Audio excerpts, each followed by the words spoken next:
Hello and welcome to another Frenchman Learns About Japan reaction stream, specifically the celebrities sub-category, I guess we'll call it. And yeah, as always, we're going to continue checking out videos by the great Neon John. Link for all the videos in the description. Actually, I think I have links to his playlist, so do check him out, obviously. Great channel and definitely worth watching. But yeah, as always, we have an assortment of like celebrities that are more related to the otaku landscape, I would say, from streamer to idols to seiyuu, that kind of categories.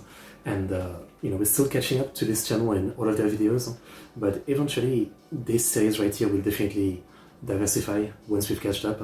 I'll definitely probably do videos about other type of famous people in Japan, politician, maybe true crime case, etc, etc. So eventually we will get to different type of people, but again, I really wanted to catch up to Neon John first. We've already checked out so many people from this channel and it's been great. But yeah, as always, link to my Discord as well in the description if you want to follow me, my stream element and Patreon. You can support me. Patreon is not doing the best these days, so don't hesitate to take a look at least. The rewards for the different tier support tend to be stuff like any kind of reaction. You can request movie, anime, TV shows, whatever you want. I might react to it. So take a look and tell me what you think. I mean, always open to feedback. But yeah, today we have some interesting people. Some again that I know partially, like Mafia Kajita I know from having seen him in clips, but I don't really know anything about him. I just know that he's a friend of Sugita and they've been in clips a lot. But beyond that, it's like, yeah, I don't really know that much,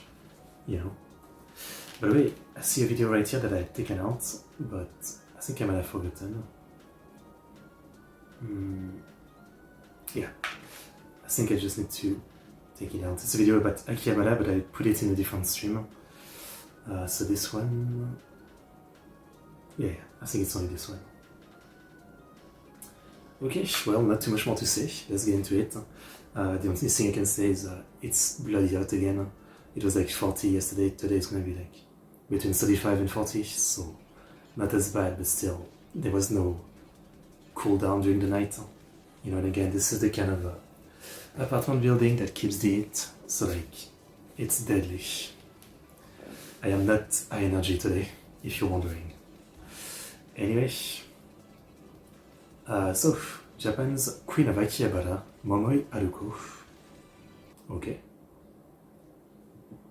Let's learn now. English to Japanese. When you thought of Akiba, you thought of her. If you need the perfect representation of an otaku, look no further. She's not only a singer, voice actress, writer, and producer, she's the original queen of Akihabara. In this episode of Otaku Files, we talk about Momoi Haruko. Most of us outside of Japan may not be aware of some of the more interesting personalities within the Japanese otaku landscape. So I thought I'd do a little video series and try to shed some light on these individuals. This is Otaku Files. For those of us that have visited Akihabara in the past, I think it's easy to tell that Akihabara hasn't been doing very well nowadays. I might talk about this in a separate video if there is interest, but for this video we're going to talk about someone. I would be very disappointed if when they go to Japan and Akihabara isn't really a thing anymore. I'm sure there'll be some equivalent, right? Some corner of the town dedicated to otaku stuff, but yeah, obviously Akihabara is kind of like a ultimate priority, Very interconnected with what many may consider to be the golden age of Akihabara. That person being Momoi Haruko. Momoi Haruko, or Momoi as is her nickname, has had a very long career. In fact, at the time of this recording, she is now celebrating 25 years since her major debut. But she has been involved in the otaku scene for much longer than that.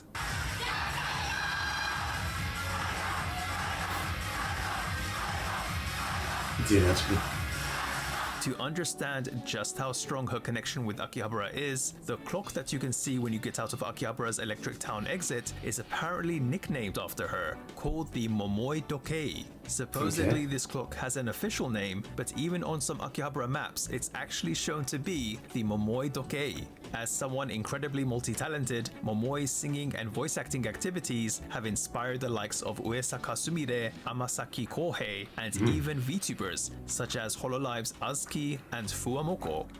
Oh, Fuamoko, I'm not surprised. I know how into Akihabara culture they are. Azuki, interesting. Well, I've got a lot to thank her for then. Make no mistake, Momoi is essentially otaku royalty, and in many ways is even viewed as a pioneer. Born and raised in Tokyo, Momoi has been an otaku ever since she was a small kid. Apparently when she was younger, she was allergic to many different kinds of foods, including sweet things like cakes. Feeling really down about not being able to eat normally like everyone else, that's when she came across anime, which helped her forget about her allergies. She would watch most of the anime that was being aired on TV. Some of her favorites included High School Kimengumi and the Time There was a remake of that recently. Bokan series. It's also through anime that Momoi would also get into anison, aka anime songs. But there was something else she got really into.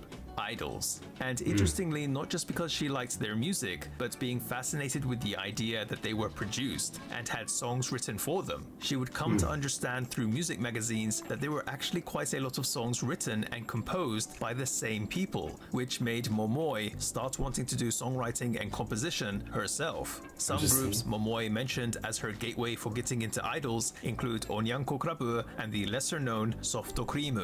But she also mentions that the anime series Mahou no Tenshi Creamy Mummy, where the main character Creamy Mummy actually becomes an idol, helped. I know this one and I love the name Creamy Mummy. That's such a good name. Pique her interest in idols too. Most likely linked to this, Momoi would actually start going to Akihabara from around the time she was in elementary school, visiting the record and gaming shops that were there. Now at that time in the late 80s/90s, Akihabara was quite different compared to what it's like now. Yeah, in fact, it was completely devoid of any maid cafes at all. FYI, the first maid cafe that opened in Akihabara was said to be the Kyoa Maid Cafe in 2001. Momoi says that Akihabara was full of things that she loved: electronic shops, gadgets, games, and record shops. Akihabara Station was on the same train line as the station closest to her house, so she would often go there after school. Akihabara didn't seem to her to be a place many would want to hang out in, and says that she was basically the only girl there, but to Momoi, it was.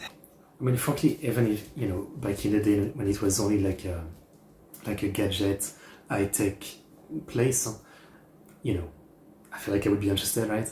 It's kind of fun to browse high-tech, expensive gadget in shops, even if you're not that interested, just, taking a look.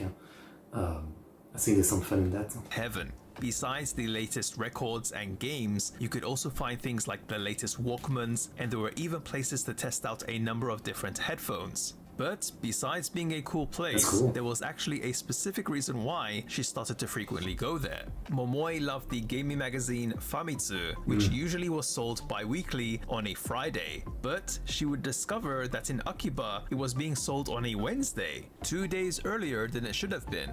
Apparently things were more loose in those days.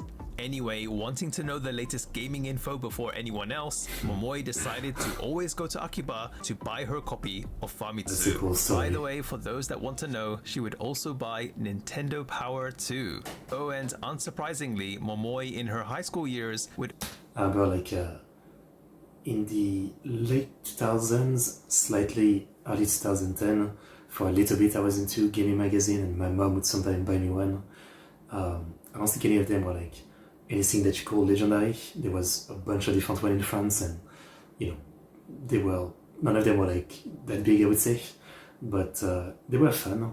I remember one had a CD with a bunch of demos for maybe PS3, or it might have been PS2. I also remember around the time Skyrim was coming out, there was a magazine that had multiple pages about it, and I played Oblivion a little bit at a friend's house once, and so when I saw the Elder Scrolls 5 Skyrim, and I was reading about it, and it seemed like the coolest thing ever, and it really helped me be hype about the game and eventually getting it. Gaming magazine were kind of fun. I mean, I don't know if I would say I miss it because I was never that into it, but yeah. also take up a few part-time jobs in Akihabara too. For example, she worked at a junk shop called Kuzuya Usagi Do. Apparently, she also worked at a video game shop called Messe San-o and sold copies of Tokimeki Memorial while cosplaying one of the characters, Fujisaki Shiori. Like I mentioned earlier, this was before things like maid cafes or concept cafes, so it's believed that she was the first ever staff member in Akihabara to work while in cosplay. Pretty cool. Momoi supposedly worked at Tora no Ana too. Wow, they've got cosplay. Pretty cool. Momoi. That's one anime. I think it's like, I want you to show your panties with a disgusted face or something. Can't believe they've got advertisement of that. Supposedly worked at Tora no Ana too, but let's not go there. Okay.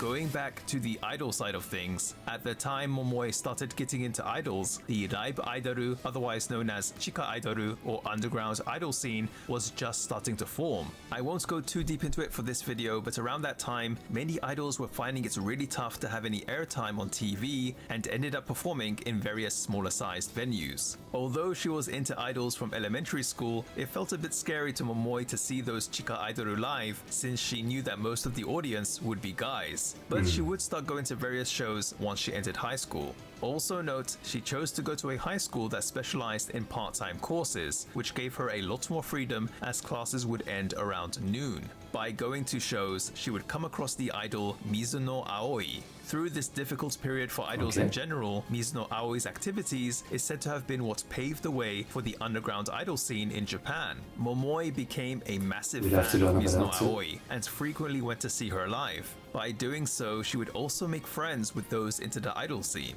One of the other ways that she connected with others was through a bulletin board system, or BBS for short. These friendships that she made would actually lead to something else. At a newly built place called Loft Plus One, where a lot of talking-based events of various kinds are held, there was apparently a talk event where the guest didn't show up. During this, there was apparently a discussion of who would be interesting to have as a guest speaker, and thanks to Momoi's friends who happened to be attending that event, her name came up. It must have been pretty rare in those days to have such an open otaku that was a high school girl, because she was actually invited to give a talk. This would actually be the start of Haruko no Himitsu, a regular talk event where Momoi talks about otaku-related subjects like anime, games, and of course, idols. Cool.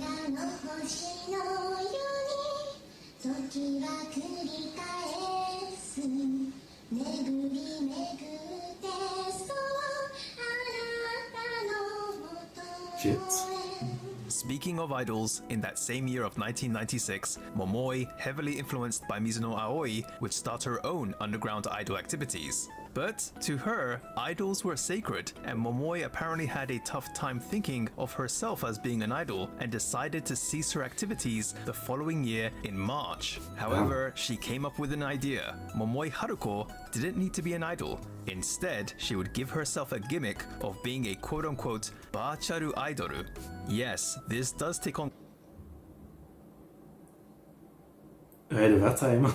Quite a different meaning now, doesn't it? She would go under the name Moai Haruko, be in Fujisaki Shiori cosplay, wear a power glove, and start doing impromptu street So she would just play a character, basically. performances. She just completely let loose, didn't she?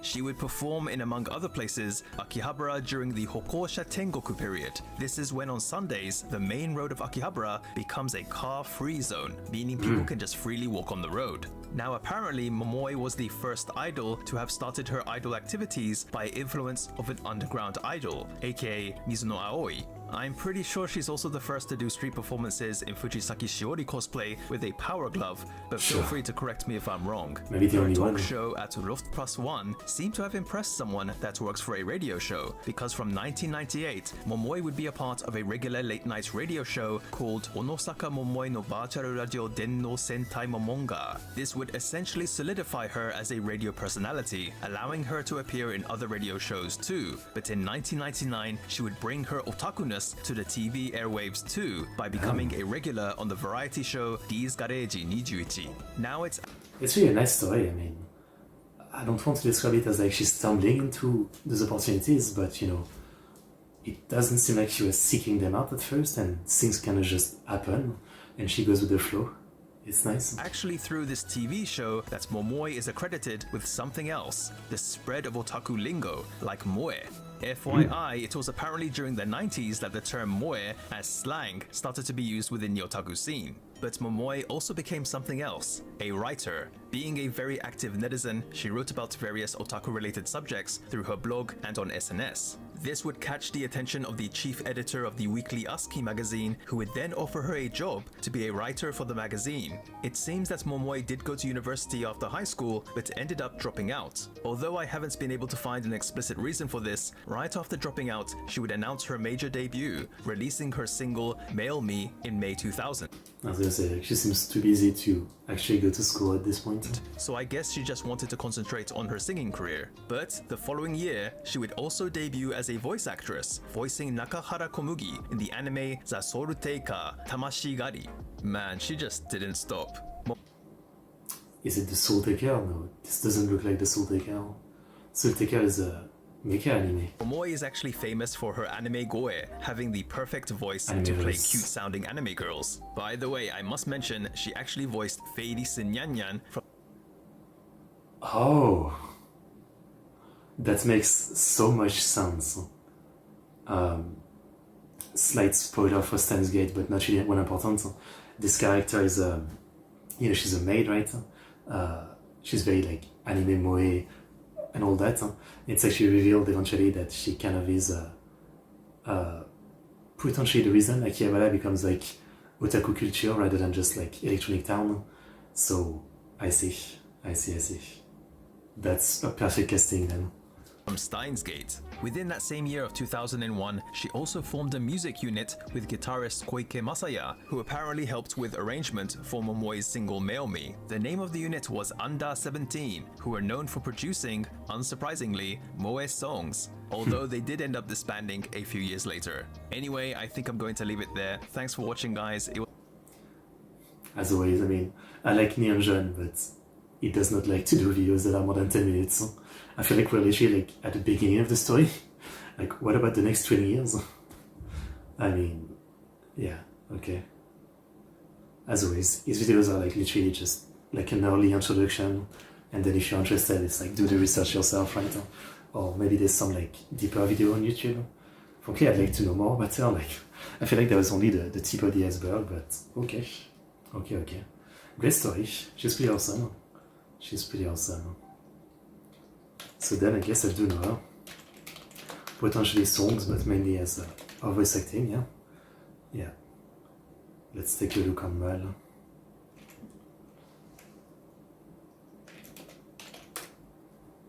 Momoi Haruko. Yeah. Felice. Oh, Seto-san in Seto no Hanayome. That's a nice one. Now switch Komugi-chan, Komugi. Oh, so that is a character from the Soul Taker, okay. Like, the only thing I know from the Soul Taker is the opening, because it's a Jam Project song. So I didn't realize there was a Moe character like this in it. Feather of the Abyss. Okay, otherwise like a ton of small side roles that aren't particularly popular, yeah. And as far as like songs, Nitsuko no Ichi, Hajimete no Gan, she did the theme song lyrics. Akiba achieved the animation, that makes sense. The theme song, the ED. Oh, Shirobaku. She did the two endings. Composition. Yeah, okay, so she's really been around. Seto no Hanayome, School Days. Okay. Someone I'd love to know more about, yeah. Yeah. Okay. Good stuff. She's definitely important, but again, yeah, I really hope Akihabara is not doing that bad. I have no idea when I go to Japan. Right now it's not even like in view, right? I mean, you know, I barely make enough money to survive, so, you know, it might be 10 years or something, but I hope that if I go one day, it's still somewhat, you know, the idea I have of it from animes and people's videos, right? I'm sure like there'll always be some kind of street with a lot of shop or stuff like this, but Akihabara itself is quite something, so I'm praying, you know. Next we have Mafia Kajita. Again, I just know him for like clips where he's with Sugita, that's it. I don't really know more about him. Is he coming to collect your debt, or does he just want to recommend you some banging anime? He's one of the most well-known and beloved figures within the Japanese otaku world, but there was a chance he might have been well-known in the criminal underworld instead. Be sure to stick around for this one. In this episode of Otaku Files, we take a look at Mafia Kajita. Most of us outside of Japan, this is Otaku Files. Out of all the famous faces of the Japanese otaku scene, I don't think there is someone that sticks out as much as Mafia Kajita. But make no mistake, if you're an otaku in Japan, you would most certainly know who he is. Yeah, I've seen his collab with some VTuber before, yeah.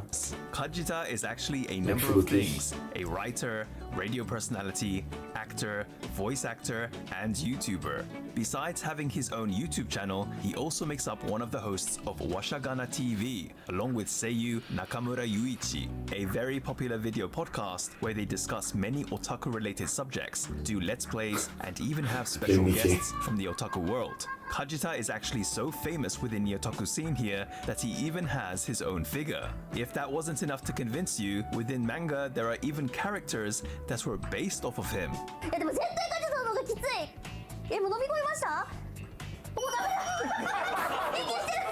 Besides Nakamura Yuichi, he also works with and has a close relationship with other known seiyuu too, like Sugita Tomokazu and Okamoto Nobuhiko. But how exactly did Kajita manage to get so famous within the Japanese otaku scene? Kajita was born in Shanghai, China, and his mother, who is actually a former actress, is Chinese. Thanks to his parents' work, up until middle school, Kajita would be going back and forth from Shanghai to his family home in Japan, located in the city of Nabari, which is in the Mie prefecture. As a result of this, it seems he had to change schools more than once. The first gaming console Kajita ever owned was the Panasonic 3DO. I don't think I've heard that. Or maybe I have. 3DO. Panasonic is obviously a camera. Well, used to be mostly like a camera company, so interesting. This console mainly had Western games or really niche titles, so he ended up not being able to enjoy games like Final Fantasy or Dragon Quest when they came out, something he really regretted. After middle school, Kajita would go to a high school in Japan. However, it wasn't exactly the best experience for him. He went to an all-boys boarding school, and a strict Christian one at that, which meant no games, no computer, and no TV. Basically, no fun allowed.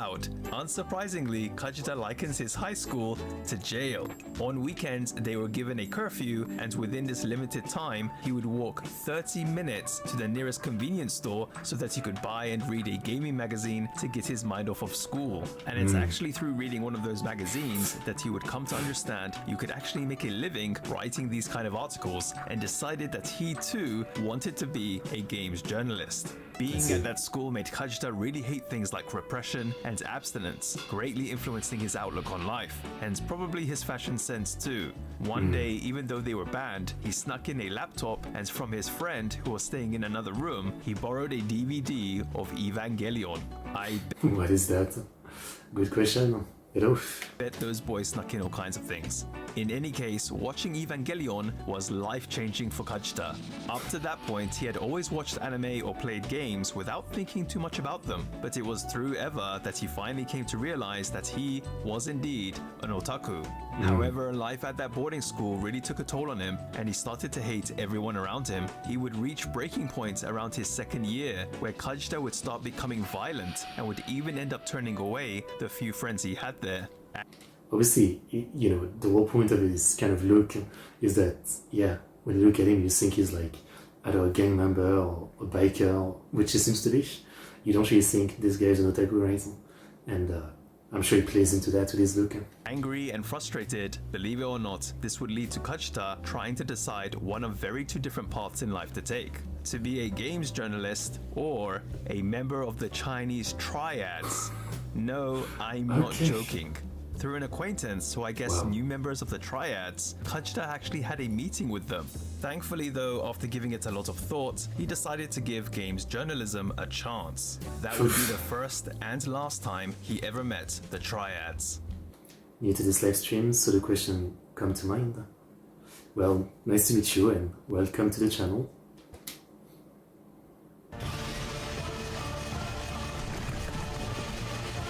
What? What is he doing? Are you ready? It's about time now. Are you ready? Here I come. However, something would happen which would allow Kajita a lot more freedom to enjoy things like games and anime.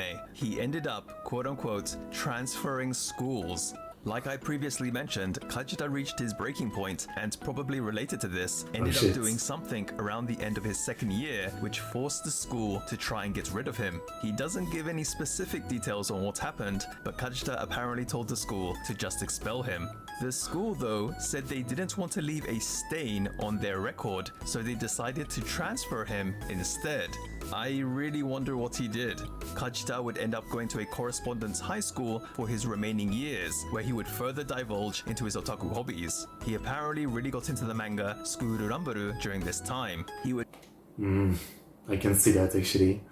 He's got the vibe of the main character, Arima, a little bit. also explore the world of anonymous forums and discover all the different conversations people were having about things like games, anime, movies, etc. After graduating high school, he decided to study games journalism at a technical college called Bantan Game Academy. And it's there that Kajita would be introduced to someone special, Sugita Tomokazu. Yep, they go that far back. It was through Kajita's senpai, aka senior, that the two would meet, but it seems that Kajita didn't know initially who he was. Despite that, the two really hit it off, talking about things like Rose and Maiden. This would be the start of a very long friendship which lasts even to this day. What Kajita learned through that technical college is that there was a lot more to being a journalist than he thought. You needed to do a lot more than just write. You needed communication skills in order to conduct interviews. You needed to actually go to places to gather information. But he felt like this was really the path for him to lead a normal life. He would practice how to have conversations with people using lines from gyaruge, which are essentially games where you interact with attractive girls. Kajita would also make an effort to talk to his classmates regardless of who they were. As a result, his classmates would start approaching him more, and he would even start getting invited to go places. This was despite Malin's song Capi? Yeah, that was a fun song. Malin is always so much fun. Thanks for watching it. Despite him looking like, well, a Yakuza, Kajita really put in a lot of effort at that technical college, and it really showed. He apparently even won some awards, which all connected to him gaining more self-confidence. The biggest turning points for him would come during his second year. An editor for the Japanese video game website 4Gamer named Ono would come to his college as a guest teacher. During break time, Kajita would boldly ask Ono to let him be a writer for 4Gamer. Maybe Ono admired his determination, but he would invite Kajita to take an interview with the editor-in-chief a few days later. Despite it being a real job interview, Kajita apparently wore a He's a fan of Riza. I'm not surprised. white tracksuit to it. The gaming industry in Japan is known to be fairly loose, but even he thought there might be a chance he'd be thrown out. Luckily, the editor-in-chief was a pretty open person. He agreed to give Kajita some work. Kajita's first piece for 4Gamer would be an article released in 2007 covering the online game Shin Megami Tensei Imagine. After graduating from his technical college, he would continue to get work from 4Gamer as well as get involved with other projects too. One of those projects though was something even Kajita didn't see coming. You see, 4Gamer would be involved with doing an article on Sugita Tomokazu's radio show. Sugita Tomokazu no Anigera, Didun, or Anigera for short, and Tomokazu would end up asking Kajita to appear on his show. Kajita doesn't know why he did, but obviously he must have left quite the impression on Tomokazu. This would also end up not being a one-off thing, as he would show up on Anigera again and again until he was basically a regular on the show. Apparently on Anigera, he was using the name SP Tanaka. Although Kajita was gaining a certain level of fame as a writer, it was being a part of Anigera that really increased his fan base, as listeners would end up wanting to read his articles and vice versa. Kajita believes it's thanks to Tomokazu that he managed to get to where he is today. He went from That's cool. That's a very friendship story. Awesome. Someone angry with the world and considering to be a member of the Chinese Mafia to being a well-known and respected gaming journalist who works with one of the most famous seiyuu in Japan. It was also through Tomokazu that Kajita would meet Nakamura Yuichi. It seems that the both of them were afraid of each other at first, but they became friends rather quickly. As Kajita got to know more famous people within the industry, more doors started to open up for him, and he even got to appear in some movies, one of which was actually Shin Gojira, which apparently came about after he had the chance to talk with. He was. I did not notice him in that. And I've seen that movie 2 or 3 times. With one of the directors, Anno Hideaki. Yeah, I guess that makes sense. I mean, they would have a connection. I can see that. Especially because, as I said, he became an otaku fan because of Evangelion, and Hideaki, I know, is the man behind Evangelion. Pretty cool. I'll put some links in the description box below so you can find out what Kajita is up to now. Anyway, that's gonna do it for this video, guys. As always, like, I just wish that he would make longer videos. I mean, I really feel like we've only covered like 1/3 of his story or something. What about everything for the next 20 years? Like, it feels like we stopped in the mid-2000s. Okay. But yeah, that definitely makes me know him a bit more, yeah.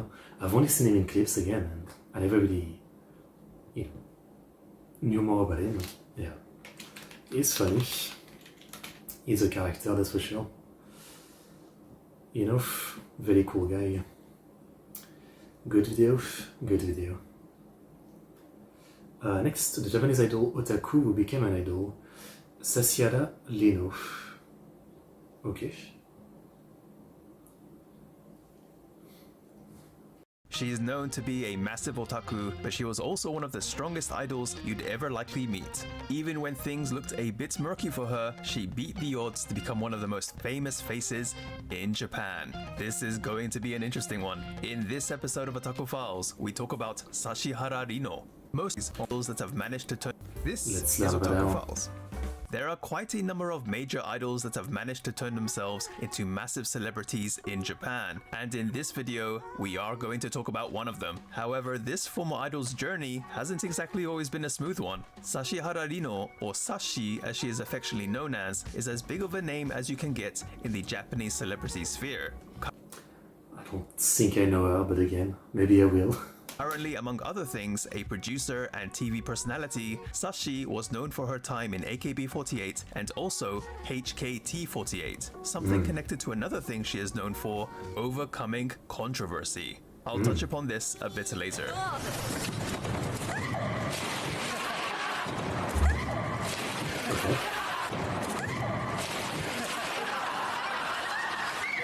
Sashi was born in the city of Oita, located in the prefecture of Oita. She grew up with her brother, who is 5 years older than her, and apparently because of this age gap, they actually didn't spend that much time living together, as they would both move out when they were still quite young. However, Sashi really liked her brother, and apparently she got good at fighting games thanks to his influence. Oh, and she hates Shiitake and Hijiki because her brother did.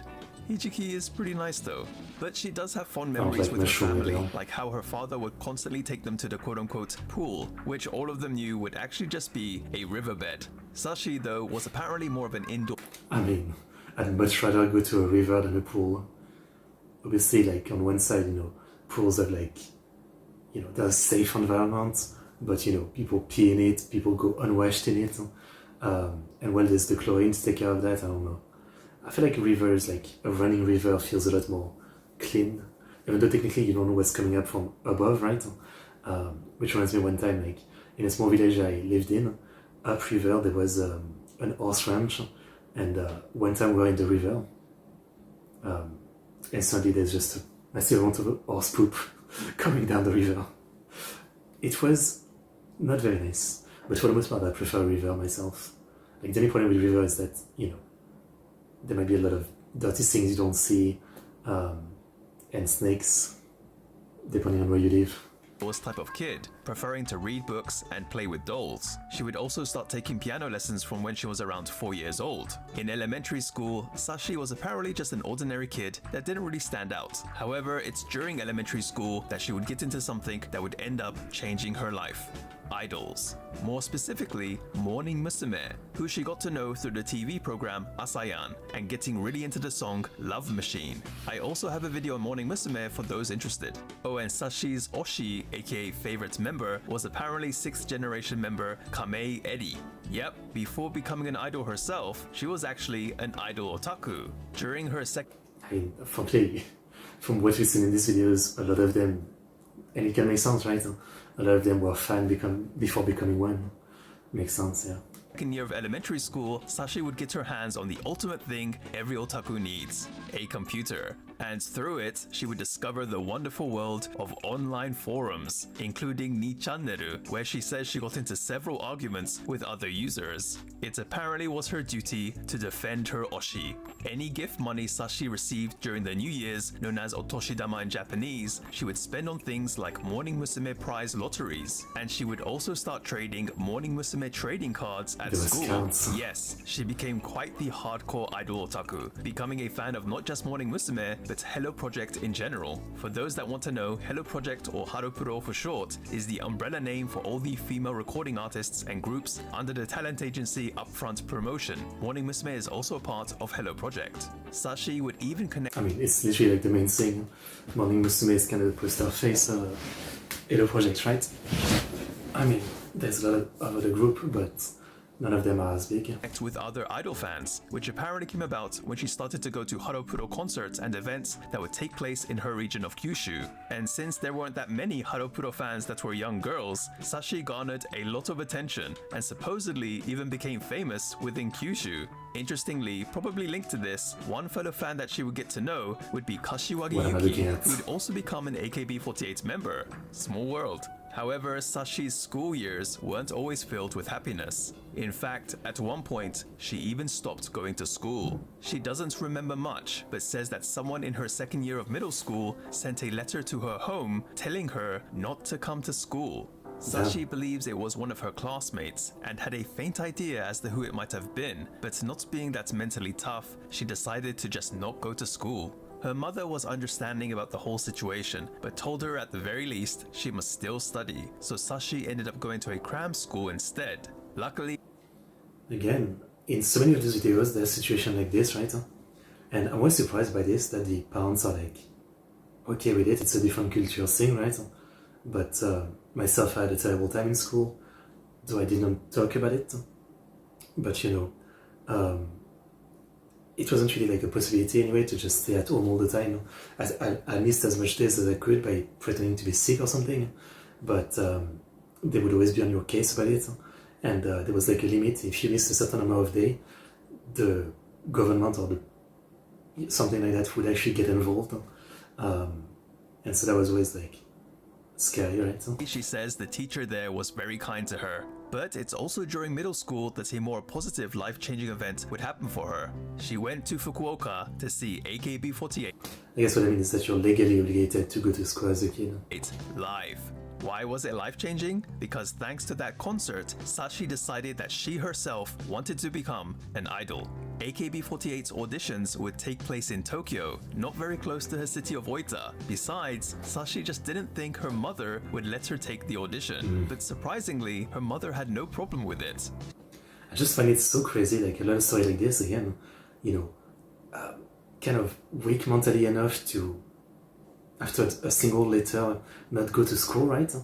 And yet at the same time strong mentally enough to just be willing to go to an idol audition and maybe become an idol where, you know, you're gonna be in front of the TV in front of like millions of people watching you. I mean, you know, the human's mind is really something. She believes that it's probably because her mother was just relieved that she wanted to go somewhere that wasn't the cram school, as Sashi was living a bit like a hikikomori at the time.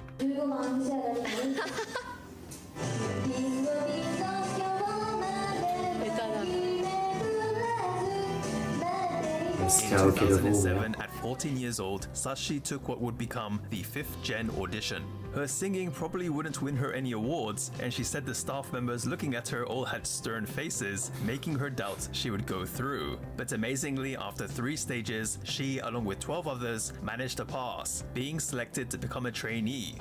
14 years old. I mean, it's crazy to me that they're even allowed to join that young in the crazy world of, again, like, show business. But I'm saying that, but I mean, child actors literally are like sometimes even under 10, so it's the same thing, yeah. She would then end up moving to Tokyo when she was just 15 years old. At first, she lived with some fellow members in a dorm for around 1 or 2 months before her mother decided to move to Tokyo too. Her mother apparently didn't have any issues with moving to Tokyo. In fact, she got a job there and with her co-workers would even go sightseeing.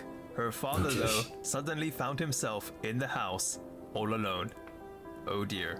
In March 2008, Sashi would make her first appearance on stage as a back dancer. 5 months later, she would become an official member of Team B. And That's not fast. soon after, she would be selected as one of the members for the single Ogoe Diamondo. Sashi made it. She was actually an idol. She would also start appearing in various AKB48 TV programs where her personality would really shine through. Unlike most, Sashi didn't mind showing that imperfect side of herself. In fact, it became a part of her image, especially after a certain bungee jump challenge which she was unable to complete. In a group that was all about striving for perfection, she really stood out and made her seem very relatable. But on the flip side, Sashi was actually very funny, had great comebacks, and wasn't afraid of making jokes at her own expense. She wasn't too bad on the eyes either. In other words, Again, I don't understand. I mean, obviously he gave us very little info on what happened, but, you know, how does she have such people skill? I mean, she's someone who stopped going to school because one person sent a letter telling her not to go to school. You know what I mean? To me, it sounds like someone that's like really bad at human interaction, and now she became an idol and she's suddenly like great at human interaction. I don't know. Like, did I miss something? she was a natural on camera, and added onto that, she was pretty open about being an idol otaku. She would also exhibit exceptional MC skills during theater performances and other AKB48 events. Sashi would end up climbing the ranks, turning into a really popular member of AKB48.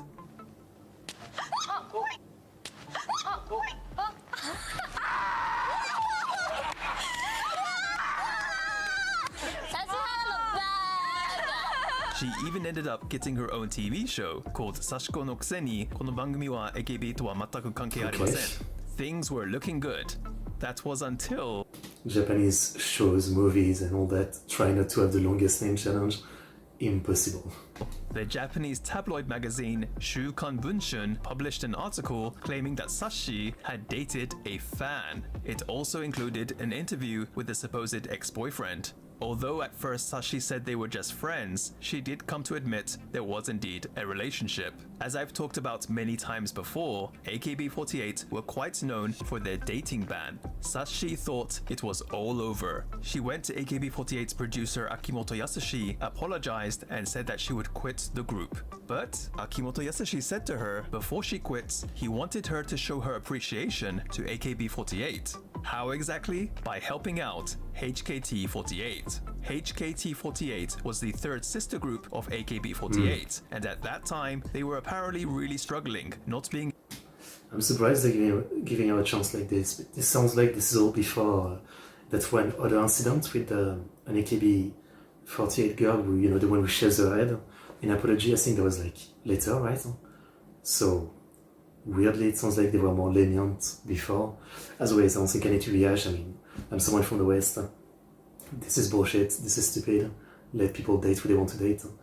You know, I'm here for the music, not for thinking that I can actually get with the girl. I am not insane like that. And what I won't say is just the fans that are insane. Clearly, the company play into it, so they're part of the problem. This whole concept is crazy to me. Like, following an artist and expecting to be with them, so you don't want them to date someone or something. Like, you need help. A very popular group. Even Sashi heard there just wasn't anyone interesting in there. She agreed. To fans, Sashi being transferred to HKT48 was seen as a punishment. But, probably even to her own surprise, she thrived in HKT48 and actually did what Akimoto Yasushi wanted. She helped elevate the group to a whole new level. In fact, just by being transferred there, it placed a rather large spotlight on the group in general. Her approachable personality helped her establish relations with HKT48 members very quickly, and her experience proved vital to them. One of the other things that started within this new Sashi arc is her being a producer. More specifically, soon after her transfer, an idol event known as Daikai Yumi Matsuri Idol Ninji Sokai that she produced would be held. Many different idol groups came together for what would be known as a legendary idol event. Honestly, a whole different video could be done about Sashi's time in HKT48, but there is one important thing that happened while she was in there that I need to talk about. In the 2013 election, to everyone's surprise, Sashi won first place. After the quote-unquote scandal, no one imagined her winning, and if anything, expected that her rank might have decreased. I mean, yeah, is this like the only... This may be like the ultimate good ending for this kind of incident?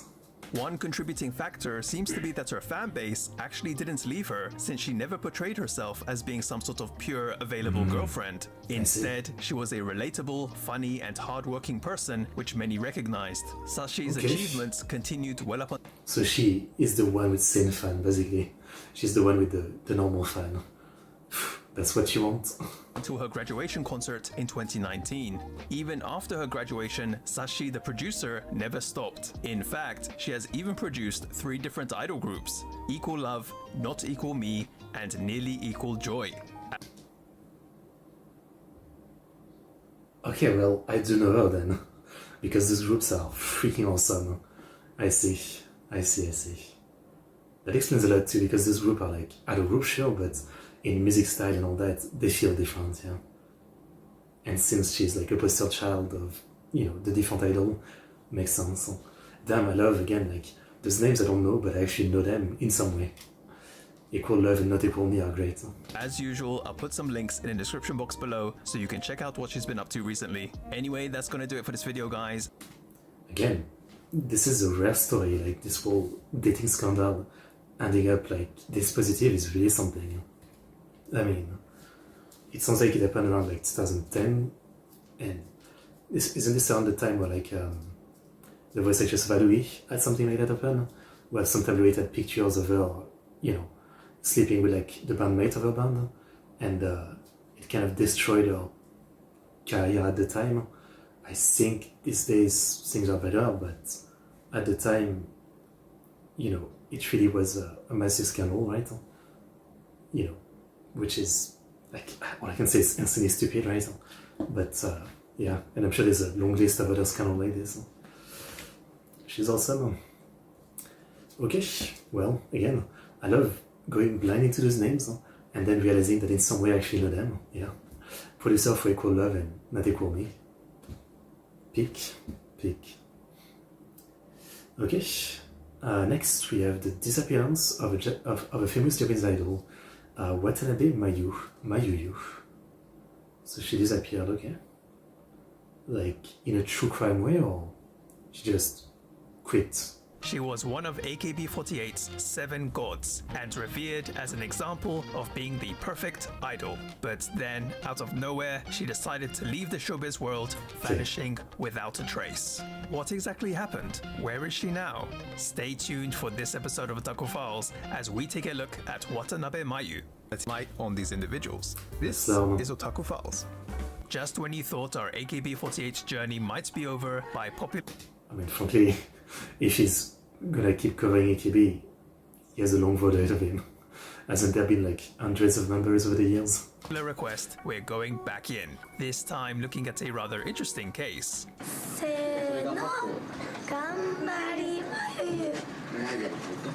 Meet Watanabe Mayu, active in AKB48 from 2007 to 2017, and arguably one of the most popular idols in AKB48 history, with dedicated fans both in and out of Japan even to this day. Nicknamed Mayuyu, she is noted for being one of the original Kami 7. Generally speaking, the Kami 7 refers to the top 7 from the Senbatsu So Senkyo or Senbatsu election, where fans get to vote for their favorite members. Apparently, the original Kami-7 were quite popular, so much so that fans still think of them when the term Kami-7 is used. Mayuyu was also known for her unparalleled beauty, that it was almost like she came straight out of an anime. Also, unlike Paruru, who was known for her Shio Taiyo, you can check out my video on her to find out what that means, Mayuyu was known for her Kami Taiyo, or the godlike way she handled interaction with fans. Another thing which also many praised her for... Yeah, Shio Taiyo was... it was that one girl who was kind of like...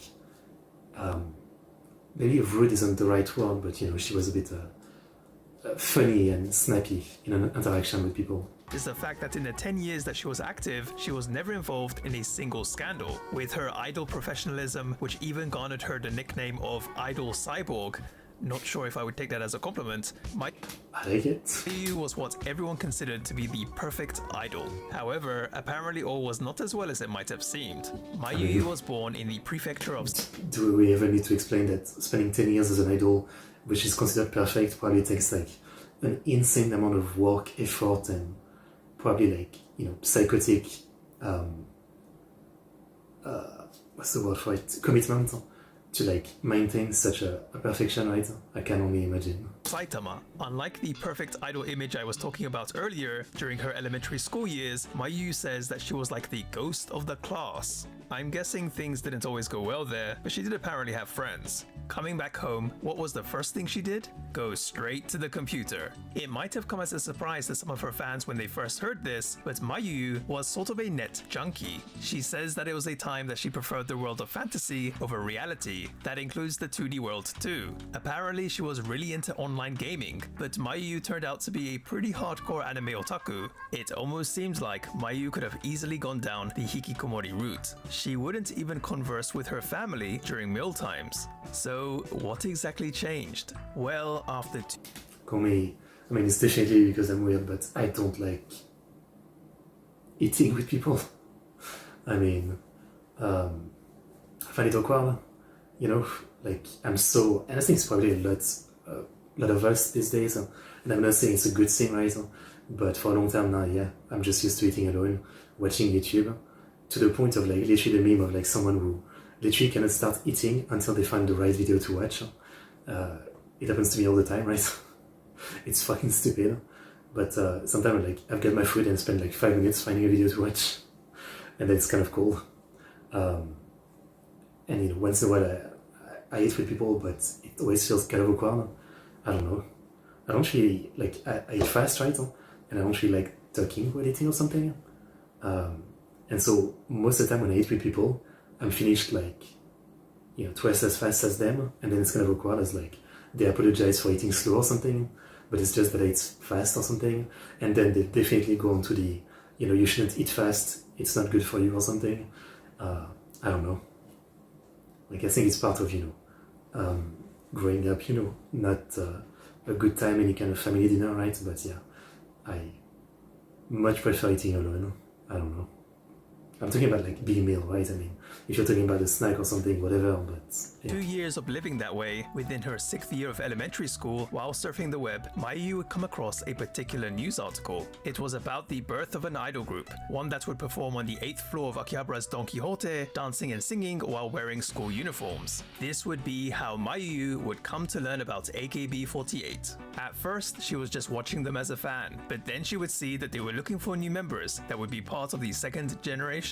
Now, as you could probably tell, Mayuyu wasn't exactly the type to dance and sing in front of large crowds of people, something she knew very well herself. But for some reason, she had the strong urge to try an audition, thinking that maybe she too could become a member of AKB48. At first, her parents were pretty reluctant to let her audition, but Mayuyu persisted until they eventually gave in. Mayuyu made it as far as the last round, which took place in February 2006, but unfortunately she ended up not being able to go through. In a later interview though, she says it was probably for the best that she didn't end up in Team K, AKB48's second group, as she might not have been able to keep up. However, Mayuyu wasn't done yet. She begged her mother again until she said yes to let her take the third audition, which was accepting applicants starting June of that same year. Mayuyu learned from her mistakes and made sure not to repeat them again. Luckily, this time, she made it. She would join Team B. She had become the kohai, aka junior, to these idols that she looked up to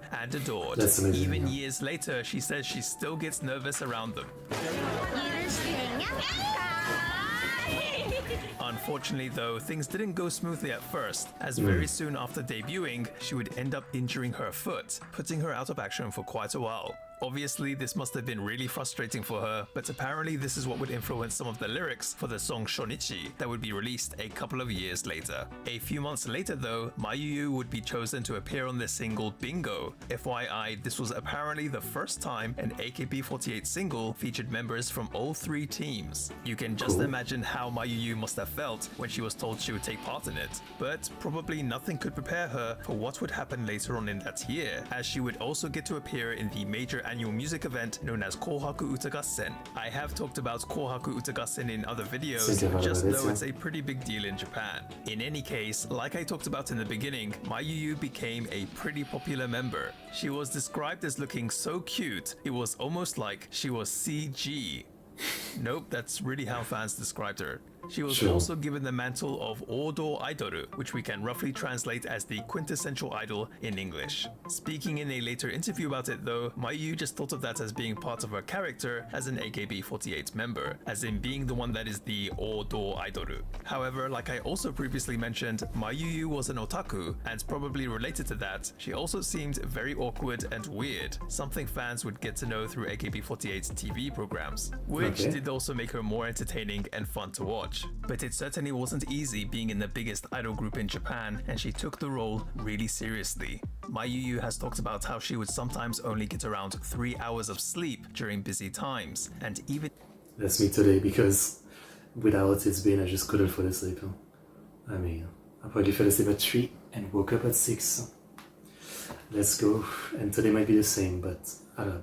Tomorrow I think temperature is going finally back down, so I might be able to sleep. Ended up taking trips to the hospital where she would be placed on an intravenous drip. That's just insane. Now here we're going to skip the rest of Mayuyu's accomplishments within AKB48 and the subgroup she would join, Watari Rouka wa Hashiritai 7, otherwise this would be an extremely long video, and get to what would happen around 10 years after her debut. 私、渡辺真由は AKB48 を卒業します。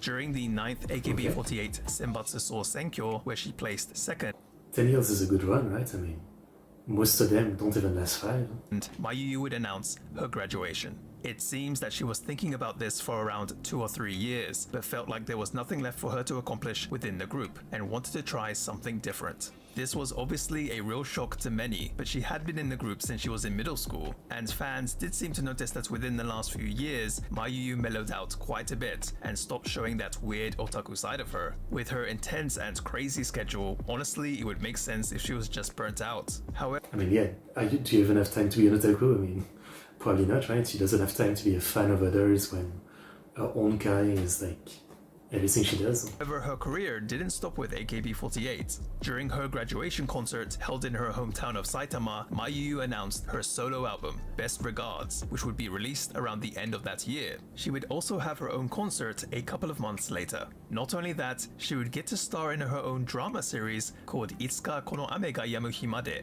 Things were looking good for Mayuyu post-graduation. That was until... on June 1st, her agency production Ogi announced that due to health reasons, Mayuyu had retired from the entertainment industry and that her contract with them had ended the day before. Well, that was fast. Mayuyu herself would put out a short statement on Twitter saying that she had left her agency and won't take on any more work from the entertainment industry. She then thanked everyone and wished everyone to take care of themselves. That is crazy abrupt, I mean, at least from the way it's portraying it, right? So, looks like she quit AKB, and then she had 2 or 3 years as a solo artist, and then just like one day, I'm done with everything. It was a complete and utter shock to everyone and sent shockwaves throughout Japan. The one question on everyone's mind, why? Well, some say it probably wasn't an illness, but she just wanted a way to leave the entertainment world and live a more normal life, which in all honesty could be true. There are other theories though, and one that has been making rounds in the Japanese interwebs isn't as positive. Nakai Masahiro was in one of the biggest boy bands in Japan, SMAP, and was a pretty big TV and radio personality too. I mean, literally the top two is SMAP and Arashi, right? Until it was reported that Masahiro sexually assaulted a Fuji TV announcer. How is this related? I did not know that. Damn. Well, Mayuyu and Nakai Masahiro worked together as a host and assistant for the music TV program Utage for around a year and a half. In regards to Mayuyu's retirement, Nakai Masahiro apparently made some comments along the lines of wanting to see more of her act, and that she had great potential. This, along with some other things here and there, made netizens wonder if Nakai Masahiro was the real reason why Mayuyu left the entertainment industry. But Possible. in the end, these are ultimately rumors, and as far as I can tell, there doesn't seem to be any real validity to them. I mean, I'm sure eventually she'll probably, who knows how long, but eventually, she'll say something about it, yeah. However, there is some possible good news though for fans, as it was reported that Mayuyu was spotted fairly recently, and that she is now supposedly married to an actor. I don't really want to get into those details, but if it is true, then honestly, good for her. Anyway, that's going to do it for this video, guys. Thanks for watching. This was indeed a request. It is definitely something, like just, she spent 10 to 15 years in the industry, right? And just one day, boom, stop everything, shut down everything, and try to go back to a normal life. I mean, probably not a normal life because she's probably fairly wealthy, so it's not really like a normal life of normal, right? But it's something. It's something. Okay, interesting story. I mean, obviously, I hope that she just stopped because she wanted a normal life, not because something bad happened, right?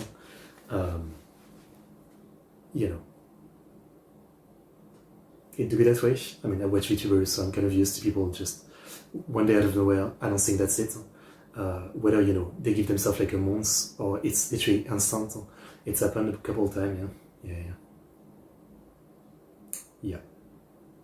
It's sad. Like, you don't want to be the parasocial viewer, right? That's really sad when someone just quits. And yet it's kind of hard to do when you become a fan of someone.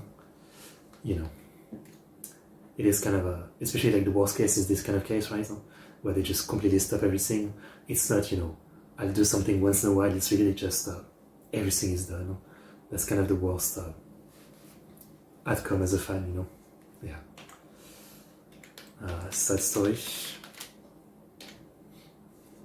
Well, sad ending, I should say. Interesting.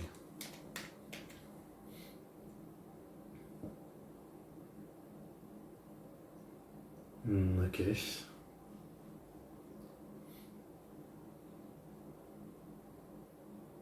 Okay, well, quite a story. Next, Japanese idol became famous pro wrestler Itoh Maki. Okay. I feel like I know her name.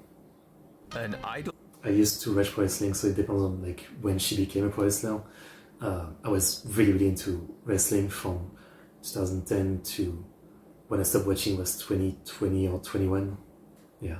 That turned into a pro wrestler. Well, you've definitely got my attention, but it turns out this isn't exactly a story filled with happiness, but one with hard work and perseverance. Stick around.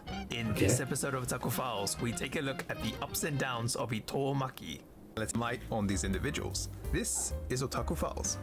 There are many in Japan that wish to be an idol. It's hard to get an exact figure, but according to one survey, there are said to be at least 8,000 idols in Japan. However, only a That's less than I expect. handful of those idols are actually successful enough to make a living out of it, with the rest needing to do something additional. With that being said, out of all their options, you might not think that some idols would consider pro wrestling.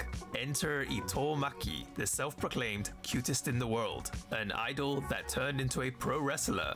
I will kick your ass! Okay. Wait, so she's not an idol anymore, you say? Well as being the cutest in the world, she's also known as the Fired Idol. Oh, and she's also known for sticking up her middle finger during matches, but anyway, we'll get more into that a bit later. Maki was born and raised in the city of Ogori, located in the prefecture of Fukuoka. She always had a somewhat flamboyant personality, even from when she was small, and loved to stick out from the crowd. As a result, she would favor brands that produced kawaii clothes, meaning they were often colorful and most likely not what the other kids in her rural city were wearing, which, as you can imagine, didn't really go down that well for her at school. This is Japan after all. It wasn't just her fashion sense though. Maki just had a hard time connecting with others and felt that no matter what she did, she would just end up being hated and bullied. To get through that rough period, she kept thinking to herself that she would get back at everyone by becoming rich and famous. She aimed to be a mangaka and spent most of her free time drawing and creating stories. Those creative sessions were when Maki felt like she could truly be herself. However, once she entered middle school, Maki ended up with a different goal. The reason for that was a boy that she had developed a crush on. She wanted to do everything she could to get as close to him as possible, even deciding to go to the same cram school as him. Cute or a bit stalkerish, you decide. One day... It's not that bad, I guess. This is kind of like low-level stalkerish, right? Maki found out something that would eventually end up changing the course of her life. The boy she had a crush on was a fan of a particular idol, AKB48's Kashiwagi Yuki. Apparently, he even said he wanted to marry her. Because of that, Maki decided that she was going to become an idol and that she was going to marry him instead. Damn. Sounds like a plan. Anyway, I'm not sure how long this infatuation lasted, but thanks to her crush's influence, she started getting into idols herself and even ended up really liking AKB48's TV show, AK Bingo, except she wasn't watching just as a fan, but trying to understand it from the perspective of the AKB48's members, thinking of what she would do instead of them. Yep, she was serious, and thought that through being an idol, she could also get back at those that bullied her. Maki unfortunately also failed to get into any of the high schools she actually wanted to go to, and in any case, didn't have anything in particular she wanted to study, so being an idol didn't seem like a bad option. Sure. That's when she discovered a local idol group that just formed named Linku, who were apparently distributing their flyers on the street. Local idols weren't as common back then, so Maki took this as an opportunity and decided to apply for Linku's second generation audition. She even lost 3 kilos, which I guess ended up being worth it since she did manage to pass. However, what was in store for her wasn't exactly the idol life she was expecting. Maki wasn't placed in the main group at first. She was put into Linku's trainee group, QT, as opposed to being a quote-unquote lady. Ladies Was she in a tokusatsu show or something? were the main performers. The QTs did things like sell tickets, attend handshake events, I guess you could call them meet and greets, and on occasion be allowed to perform. Those that were attractive or could dance well became a lady really quickly, but after 3 months, with all the other trainees making their debuts, Maki started to get worried. But she never gave up, and finally after 6 months, she became a lady. Having said that, her popularity didn't really increase, and apparently she wasn't put on stage as much as the others. In fact, she says she was the least popular member in Ling Q, which probably made the meet and greets a pretty painful experience for her. While those that came into the group at the same time as her were becoming popular and advancing, she was just struggling. Needless to say, mentally it affected Maki quite a lot. Maki blamed herself and started sinking into a darker place, until one day she found it hard to get out of bed in the morning. Not being able to get enough school credits, she would also end up dropping out of high school. However, a couple of years after entering Ling Q, Maki would take part in an event that would open up a different path for her in life. Making a promotional appearance, she would take We see only a Bob Sapp picture. And I guess Bob Sapp was a pro wrestler as well. part in an idol lumberjack match for a Japanese professional wrestling promotion known as DDT Pro I know the Wrestling. Seems like she was flipping that bird from day one. Apparently, she wasn't exactly wrestling herself though. As a lumberjack, she did things like attack wrestlers who fell out of the ring with an inflatable object. However, she ended up making quite the impression on the DDT president, Takagi Sanshiro, who Maki apparently headbutted. Takagi Sanshiro would then ask her if she would give pro wrestling a chance. Maki wasn't sure about doing pro wrestling at first. In her mind, it was the complete opposite of the pure image idols have. So initially, she would turn DDT down when they made her offers for another appearance. But with performing the same songs while doing the same choreography again and again, part of her was a little fed up with being an idol, so she did want to do something different. Even though pro wrestling carried the risk of injury, which would also be detrimental to the idol side of things, she would eventually take up those offers from DDT to I mean, it doesn't carry the risk. Pro wrestlers, like, all of them are injured in ways. do more guest appearances. And through those guest appearances, she started to really enjoy entertaining the crowd and started to think that maybe she was more suited to doing pro wrestling. Stay safe and have a nice day. What up? Okay. But Maki was really struggling around that time, and at one point, she even went on hiatus with her Link-Q activities. She says there were times that she really thought about taking her own life, and would even regularly imagine herself jumping in front of a train. One thing that's got her through this dark period of her life was actually a TV show called Mecha Mecha Ikiteru. She couldn't watch anything else because she would feel jealous and frustrated that she wasn't a part of that world. But being a fan of the comedian Okamura Takashi and seeing him trying to get over his own struggles helped motivate Maki to continue with her own pursuits. She managed to return to her idol activities and pull herself out of her depression. Maki then made the bold decision to move to Tokyo to start her training. She didn't tell her father though. In fact, she only told two people, her mother and someone high up in Link-Q. She knew her father would be against her moving, but she wanted to start her new life and thought that things would be alright once she made it to Tokyo. But it wasn't going to be that easy. Maki had no money, and in order to survive, she worked various jobs while training to be a pro wrestler. Because of this, her idol activities suffered greatly, and she would even forget some of the choreography. Not only that, her pro wrestling training was no joke. Her coach was really strict, and apparently she ended up crying on more If you know anything about Japanese pro wrestling, it's very extreme. than one occasion.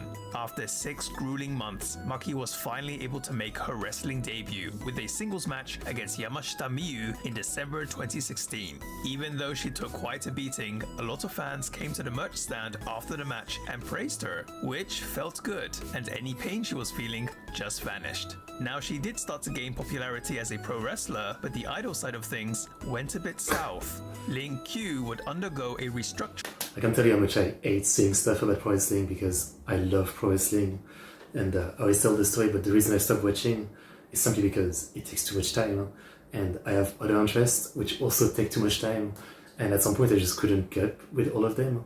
And the same person might just, enjoy a little bit of each, but I just can't do that. You guys know me, right? So at some point I basically had to decide between video games, anime, manga, and all the otaku stuff, and pro wrestling. And with pro wrestling, I was into many companies. It would be freaking at least 20 hours of wrestling a week to watch. And so I think it was around with COVID, right? A lot of the shows were less fun because a big part of wrestling is the crowd, and without the crowd and all that, I enjoyed it less during that time. Though I knew that when the crowd would come back, I would still enjoy it, and that's kind of when I decided to stop. So I think it was probably late 2020 that I stopped watching, and I miss it because I still love it, right? I mean, I watched it for over 10 years, and I was obsessed with it again. I was one of the people who watched all promotion, big and small, some from the UK, the US, Japan. Yeah. So every time I see anything pro wrestling these days, it's I hate it because just right now, I'm feeling it. I'm feeling the pull of wanting to watch again, to see what happens in the last couple of years that I've missed. The evolution of wrestling, the wrestler I like, etc. But I need to stick to it. I generally cannot hold back, because if I get back into it, it's gonna become an obsession again, and I just know I can't, right? I barely every day feel like I can keep up with all the anime, movies, shows, or games that I want to get into, learn about, and all that. It's really one of those things, yeah. But man, I love pro wrestling. registering, and Maki was left out of the picture. Apparently, she needed to sell a certain amount of tickets to stay in the group, but despite achieving that, she was still let go. But Maki was alright with it. She was already doing well as a wrestler and didn't really want to carry on as an idol anyway. In fact, her reaction to the news would push her popularity even further. She immediately shared on Twitter that she had been fired, and during her entrance to an idol lumberjack match with Takigawa Azusa, she stopped the music being played, which just so happened to be a Link Q song, then tells the crowd that she was fired, and then proceeds to sing a cover of a different idol group. This That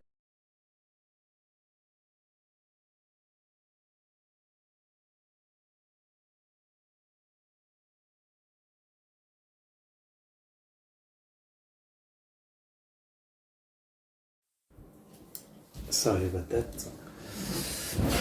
It's very hot, so maybe that's why it shut down, I don't know.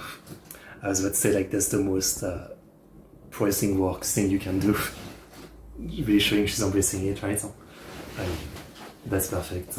It's kind of like a ill turn to the idol industry. whole thing apparently would end up going viral on Japanese Twitter, giving birth to Itoh Maki, the fired idol. Her being the fired idol would also help her gain fame overseas, with some of her English tweets gaining thousands of likes. I'm sure Maki would have never imagined she would end up in a squared circle from the time she had a crush on that boy, but she definitely seems a lot more happier now than she did back then. As always, links in the description. Yeah, it's not really mentioning too much more, but I feel like I have heard about it from back when I was still watching. I've heard of her. She might have potentially been in AEW, maybe in Stardom. The box below so you can find out what she's been up to lately. Anyway, that's gonna do it for this video, guys. Okay, well, very interesting story. I mean, I love this kind of story. It's, you know, it's pretty great. Huh? Yeah. I should do a stream checking out videos about Japanese wrestling, maybe. YouTube is recommending me one right here, like the Dark Side of Joshi or something. You know what? I'll add it to some playlist. GP React or something. Yeah. Okay, I'll take a quick break before I continue. Give me 5 minutes. I shall be back. Hopefully my camera will hold up. That's always what I'm afraid with, like, how hot it is. The phone kind of overheats. It used to happen to me with my old Samsung Galaxy S7 when I used to live in the south of France. I mean, so many times when it was like 40 degrees, I just had to stop recording. I could only record a couple of videos for like 30 minutes because after that my camera would just shut down because it was too hot. Yeah. Anyway, coming back.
Okay, I am back.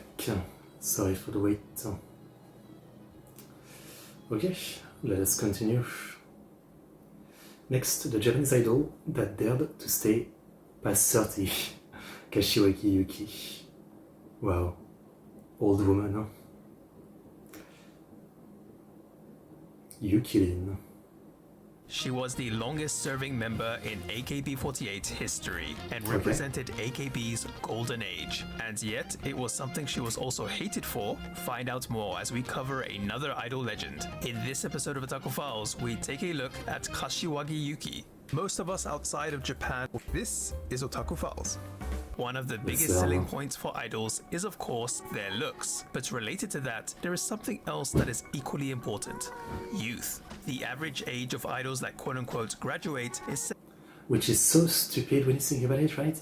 Because ton of women, especially in Japan and in Asia, still look like, you know, early 20s when they're in their 30s and sometimes even 40s. You know what I mean? So like, I don't understand, you know, the point of like, you know, if she's 35 but she looks 20, what does it matter?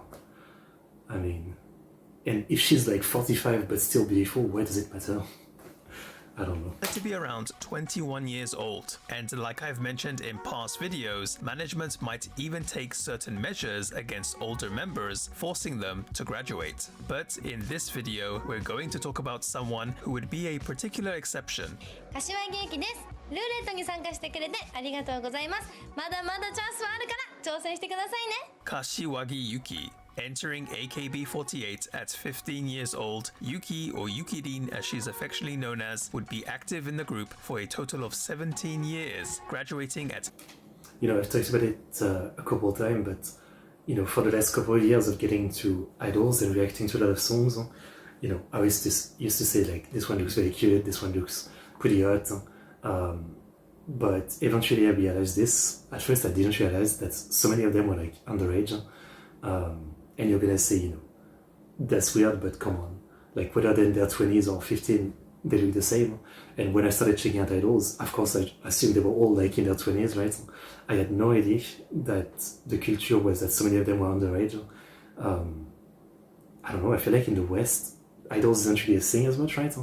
And most artists start, like, in their 20s. You know what I mean? So, whenever I would check out, like, AKB or something, I just assumed they were all like in their 20s. You know, it seemed obvious to me that like idols doing such a type of job are definitely like adults, right? So I would always say stuff that in retrospect feels kind of creepy, right? And these days I try not to say stuff like that anymore because yeah, like I have no idea if the girl I'm looking at is like 25 or 15. And I still find it definitely very weird that so many of them like start at like 14, 15. Like it's crazy to me that they are even allowed to start in an idol group this young. Yeah, I don't like that part of it. I got tricked many times. Age 32. Constantly ranked among the group's top members during the annual Senbatsu election, Yuki-rin's popularity remained stable despite her age. At certain points in her career, she even held concurrent positions in sister groups NMB48 and then NGT48. Not only that, she also worked with our very own Watanabe Junnosuke and temporarily joined all the groups under WAC during that time. Yuki-rin is noted for many things: her incredible performance skills, the way she treats fans at meet and greets, her popular gravure shoots, and her overall good personality. All the traits of a solid idol.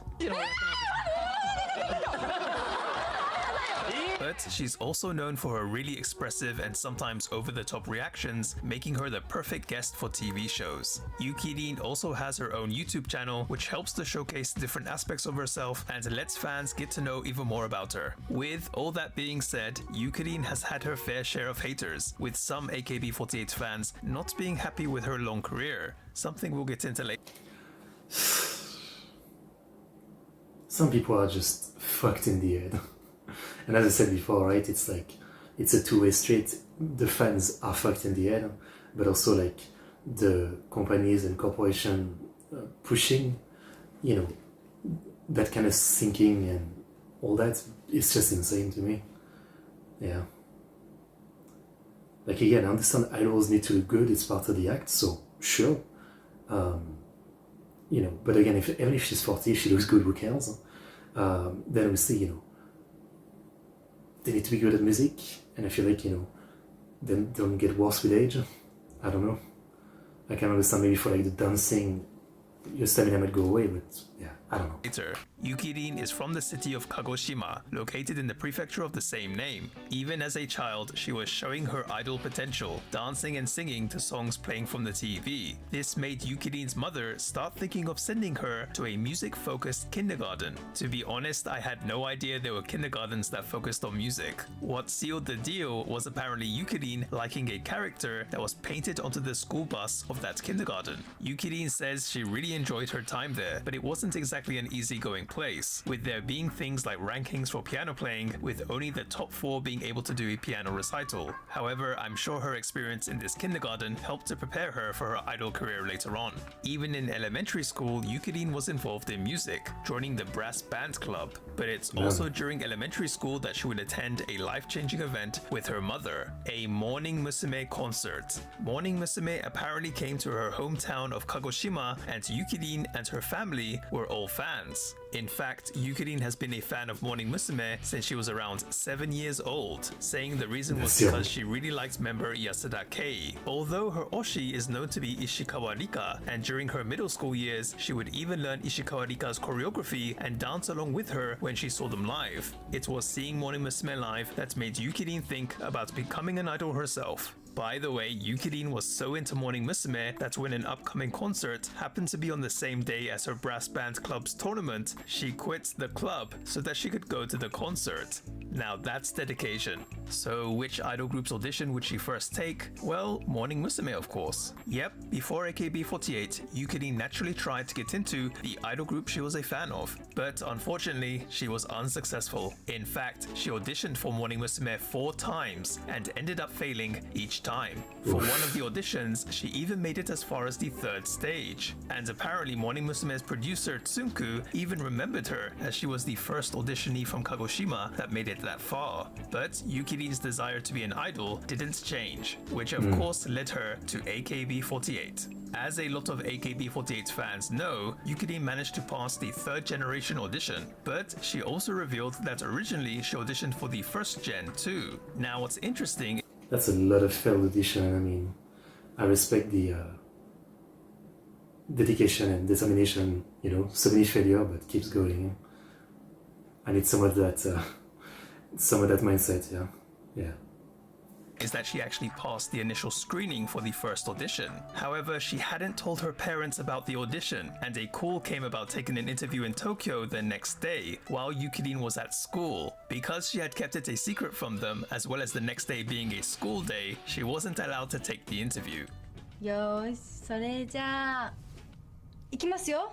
Yukirin also wasn't able to convince her parents to let her take the 2nd gen audition, but her persistence did eventually pay off. With that being said, it seems at least initially her mother wasn't in favor of her joining AKB48, but would eventually give in as she would move with Yukirin to Tokyo after she passed the audition. Yukirin would debut as an original member of Team B. And yes, I'm sure I'll need to mention this, but this is the same Team B that Watanabe Mayu, aka Mayuyu, was also a part of, and the two are noted to have a very close friendship. Before they made their debut on stage within the AKB48 theater, for about a month every day, Yukirin and the others would do rehearsals from 10 AM to 10 PM. The stage within the theater wasn't that high, but she thought to herself that this difference in height is what separates someone who became an idol from someone who couldn't. Even though she was rightfully nervous, she was really happy. She was finally able to stand on that stage after all she went through. As I mentioned earlier, Yukirin has had a very long career, and it honestly wouldn't be possible to cover everything. But there are some things she has done that are definitely worth noting. For example, in 2009, she became a weather reporter. This was for the weather segment of the news-based TV show Hiru Obi, called Hiru Obi Tenki. Out of all the daytime female weather reporters, Yukirin was the youngest. She entered AKB48 when she was 15 years old, so she must have been around 19 at that time. Something else which some may not know about is that Yukirin has also done some voice acting work. This includes being a maid in the anime adaptation of Tales of the Abyss, but she also played the foster sister of Boss Soon, Remi Fujisaki, in the anime adaptation of Sketto Dance. Damn. kind of random tidbit, but 6 years ago, I think, I was doing anime reaction only on a channel, and I reacted to all of Skate Dance, all 100 and something episodes. It was a fun enough show, you know. It's definitely one of the B level comedy show, you know, but entertaining. I actually really like this show. Yukidin also voiced the main character Nogami Marimo for the OVA of Marimo no Hana Saikyo Butouha Shougakusei Densetsu. Yep, not just a pretty face, but multi-talented too. However, despite her seemingly being the perfect idol, Yukidin has also had her fair share of negativity. She's been pretty open about haters, but being a netizen from when she was in elementary school, she's always understood that there were going to be those that were going to hate on her for whatever reason. A lot of the hate thrown her way during the later part of her AKB48's career apparently had to do with not just her popularity, but her being such a long-term member. More specifically, she would be told that the haters Oshi, aka favorite of the group, would be able to succeed if only Yukidin would quit, which doesn't really make sense since there's likely a whole bunch of other factors that go into an idol doing well, but again, that's just haters' logic. On October 20th, 2023, Yukidin would announce that she would be graduating from AKB48 the following year in April. When asked about the reason, Yukidin says that one day after work, she went to the shopping center Radaporto in Toyosu by herself. While eating shaved ice, she noticed there were so many families and couples around her. They all looked so happy. So she wants to have a family, fair enough, yeah. Which caused her to wonder if she graduated from AKB, maybe she could have a life like this too.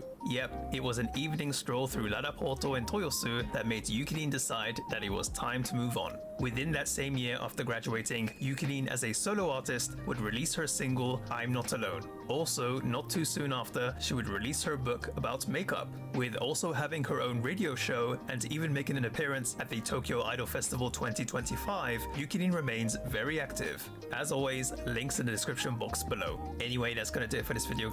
I mean, the more I see things like this and yeah, the more I feel like the big group like Morning Musume and AKB are literally some kind of factory like that, right? Where someone comes in and they might be popular and there for a couple of years, but you know, the point is never to stay a long time for most of them. Eventually, like, it's kind of like you know, get some popularity and eventually try to make it out solo once you quit, be it still in music or in other entertainment thing. It seems to be kind of like that to me. Yeah, I don't think most girls go into it thinking that, but it seems to be the formula a little bit, yeah. Okay, well, she's I don't know, not as interesting as the others, at least the way he sold her. Like, the only thing interesting is that she stayed until she was in her 30s. That's all I can say about her, really. I'm sure there's more to her, but he didn't really talk about it. Yeah. Okay, can't say much more than that. Next, we have Japanese legal loli graver idol, Nagasawa Marina. Alright then. She's doing an Achikuji cosplay. She looks like she could still be in middle school, but she's a gravier idol who internally is like a middle-aged man. Sounds like something straight out of an anime, but even though she's probably making a decent living now, make no mistake, it wasn't easy to get here. Going to be testing the limits of YouTube with this one. In this episode of Otaku Files, we take a very careful look at Nagasawa Marina. Most of us outside of Japan is Otaku Files. As many into Japanese subculture may be aware of, Japan can be a bit loose compared to other parts of the world in terms of sexual desires and the expression of such. I'm not going to go into specifics, but if you know, you know. Anyway, related to that, there are some things that just seem to work just because it's Japan. She is pretty buff for someone they call middle schooler. I mean, I guess Oppa and Loli are the same, but I don't know. And with that, let me introduce you to Nagasawa Marina. Affectionately known as Marichu, the slogan she works under is Gohoro Kyonyu, which we can translate as the big-boobed legal loli. How on earth did we get here? As I'm sure you figured out, Marichu is known for having a very young, childlike face, but is in fact a fully grown adult. People say that, but how does she look any different from any of the, like, from the last idol we just saw? I mean, I don't know. I don't think I'm being racist saying that, but, you know, they all look cute and rather young. Like, all of them feel like 20s, you know? Like, even the one from before was supposedly like too old to be an idol in her 30s. I don't see much difference. She is a grabia idoru. Without going too deep into it, grabia idolus are essentially like pin-up models and are considered to be a part of the idol industry in Japan. However, Marichu really was a part of an idol. I mean, most regular idol do some kind of grabia idol book or something too. Even like seiyus. Like, watching a lot of seiyu videos, what I've realized, a lot of them do grabia book for some reason. I mean, fair enough. If they do good, they do good. Group, and she's also done a number of other things too. In contrast to all that though, she loves things like beer, ramen, spicy food, and Star Wars. So she's viewed as a cute young idol who internally is like, well, a much older dude. Not only that, she's really into mahjong, something we'll get more into later. Marichu was born in Tokyo, but her family moved to the city of Kumagaya, located in the prefecture of Saitama, when she was around 6 years old. As a kid, an actual kid, she says she did fairly normal things like hang out with her friends on weekends, play games, and draw pictures. But she also liked to stand out and do things that she felt were different from the other kids, like being a class representative or changing her hairstyle in different ways. She dreamed of being a mangaka and would draw manga, then show the results to her friends. However, she felt she wasn't good enough and ended up giving up on that dream. Marichu started getting interested in the entertainment industry while she was in high school. Around that time, she was also working part-time at a fast food place, and apparently her customer service skills were some of the best because that fast food chain held some annual Saitama tournament, and twice she managed to come in first place, each time for a different category. This wasn't by luck either. Marichu would work hard and as often as she could there. This is something she also links to wanting to stand out and feels like this would also connect to the next thing that would happen to her. In her third year of high school, Marichu would be scouted in Harajuku for an idol group known as Hokago Princess. Now, this was sort of a coincidence. Being the type that likes standing out, she did in fact want to be a part of the entertainment industry, but didn't explicitly have an interest in being an idol, thinking that maybe she'd be a model for magazines. Picture with the garbage truck in the back. Through her research though, Marichu found out a good way for her to get her foot in the door was indeed through being an idol.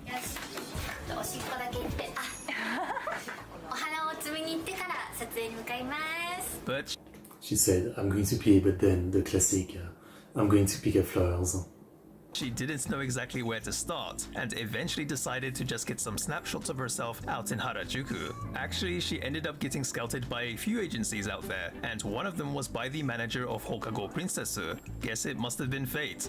In 2013, Marichu joined Hokago Princess, not as a full-fledged member though, but as an apprentice, before being moved up to trainee a few months later. Yep, despite being scouted, initially she was placed in the absolute lowest position possible, because her dancing and singing skills needed a bit of work. Yeah, I guess they scouted her for her look, but if she doesn't have the other skills, yeah, you have to be in the trainees. But it wasn't exactly easy doing idol activities in Tokyo, which was 2 hours away by train from Saitama, while still going to school. Hokago Princess's concerts would sometimes end pretty late, meaning she would end up taking the last train home. Marichu had two younger sisters who were living at their family home, and she didn't have her own room, so she was living by herself in a cheap apartment in Saitama. Even though her rent was about 30,000 yen, she could barely pay it and would often find her electricity, gas, and/or water being stopped. So Marichu would also work part-time at the Kon Cafe that was being operated by her agency. Luckily, a lot of her fans would come to the cafe to order something, which helped her survive. Marichu was determined though, and even decided not to go on to higher education, completely sticking with the idol path. One thing that helped her though was her assets, because in 2014 she would make her Grabia debut with a Grabia DVD. Interestingly, Marichu herself was into Grabia, saying she really liked cute girls, which is probably why she had no resistance to doing it. With her particular kind of look, she would definitely stand out from the other Grabia idolus, that's for sure. She's not even that big guy though. I mean, you know, like, she's middle level, I guess.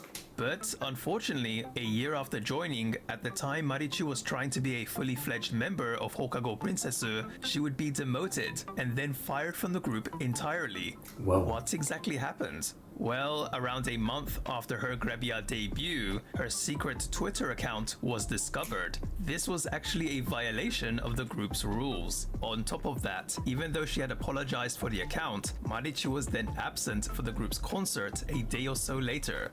So it wasn't for like saying bad stuff on an account, it's just having an account. Yeah, fair enough. Oh dear. However, interestingly, she was given a chance to redeem herself by working as a staff member for the group's concerts, and once she had regained the management's trust, could then take an audition to try and get back into the group. I'm assuming she was being paid.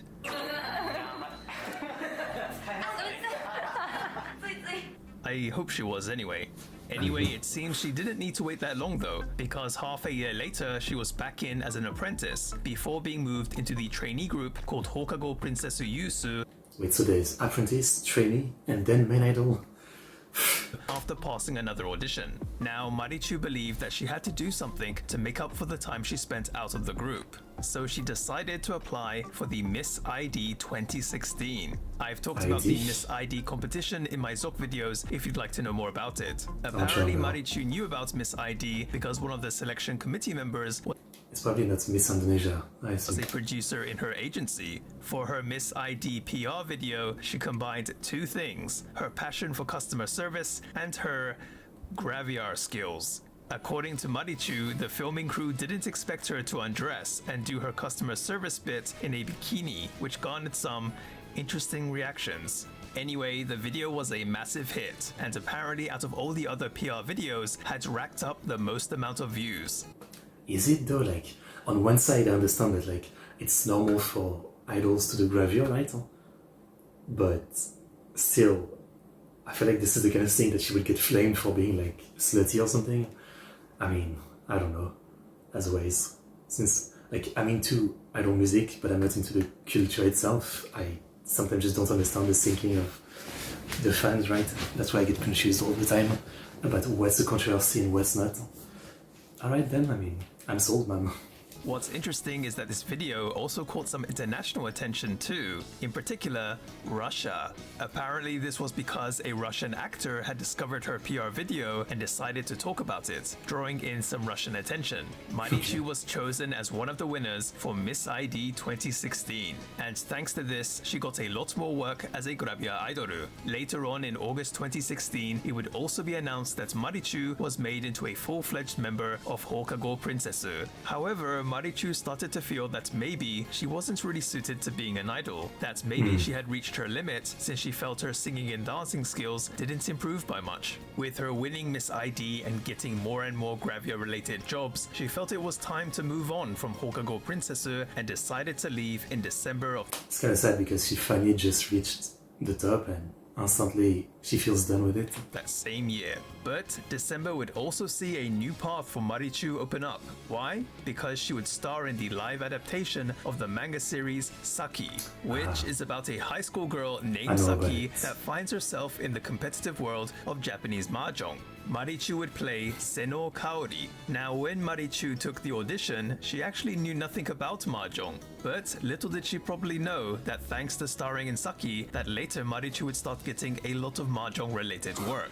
After she quit the agency though, she actually decided to take a break from showbiz and go back to basics. You know, I've known about Saki for a long time because it's a sport anime but also moe anime, I think. But for a long time I didn't want to watch it because I just don't know about mahjong. But now I guess I could probably watch it. I'm not good at it, but I've played enough in the Yakuza games, so I could probably actually follow along way better, you know. So it might be time that I actually watch Saki. Working at her fast food chain again. Because she was a bit famous by this point, she would often find customers asking her for an autograph. Marichu would eventually join a new agency thanks to a special person. 光とちーちゃん役をやっております椎名ひかりです Sheena Hikari. Yes, the one and only. I actually have a video on her too for those that wish to know. I was gonna say, I think we've done it, but I forgot a bit. More about her. Apparently they got to know each other because they both appeared in the same fashion magazine. It was not soon after that Marichu would be invited to take part in the Mahjong competitive TV show Toppame Tottande. Among the Mahjong related jobs Marichu would start getting would be assistant for the Mahjong tournament Mahjong Saikyosen. Like I mentioned before, she was pretty much a novice, but around this time she started to get serious about playing. But it was a real struggle for her in the beginning. They apparently even made a corner for her within Mahjong Saikyosen where competitors could play against her, but she didn't fare too well. Marichu even received some harsh comments, with some even wondering if she liked Mahjong at all. She was so frustrated with herself that she... It's fucking hard. I mean, fight me, but it's fucking hard. Especially if you're not good at remembering stuff. You know, the most important thing is the combination, right? Like, so you know what you're building. And as I said, the main reason I'm bad at Mahjong is that I've never, I'm bad at learning things in a direct way, right? That's why when I watch a random video like this, I might remember the information, but when I'm trying to learn Mahjong and I'm reading the hand combination, it just goes into my head and leaves right away. I just can't seem to remember the hand combination. That's why when I play, I always try to just go for a pair and a bunch of triplets. That's it.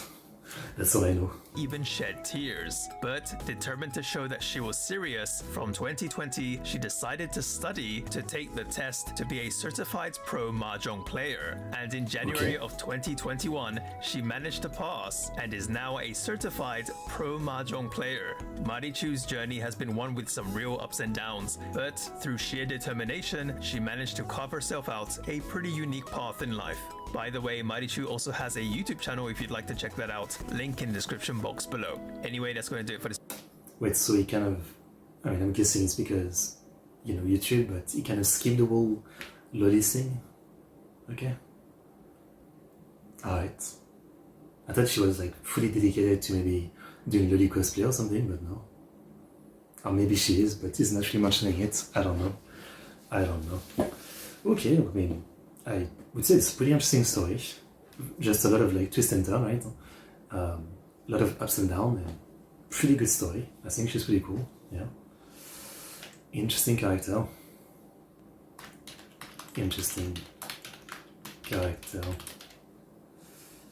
Okay. Next. The Japanese idol who had her name stolen. Nonen Lena. Her name stolen? She was one of the brightest up-and-coming actresses in the whole of Japan, with her name being recognized nationwide. That was until her name got taken away from her. What on earth could that mean? Let's find out in this video as we take a look at Non. Nonen Lena is an actress, a fashion model, a singer, and even a YouTuber. Most would know her for playing the leading role in NHK's morning Most celebrities are YouTubers these days. drama series Ama-chan as the high schooler Aki. Ama-chan is about Aki's transformation when she moves to the Japanese countryside. Falling in love with country life, she ends up helping to revitalize her village. Despite being a morning drama series, which ratings-wise doesn't typically do as well, Ama-chan was a nationwide hit, with a rating of over 20% and caused a social phenomenon in Japan. Rena would also win a number of awards for her performance and essentially became a cultural icon. With a career boost that only some could dream of, it seemed that Rena was on her way to being one of the biggest stars in Japanese filming history. That was until reports started to surface about a dispute between Rena and her agency. This would turn out to be no small thing either. Oh no. In fact, it would end up putting Rena's once bright-looking entertainment career in danger.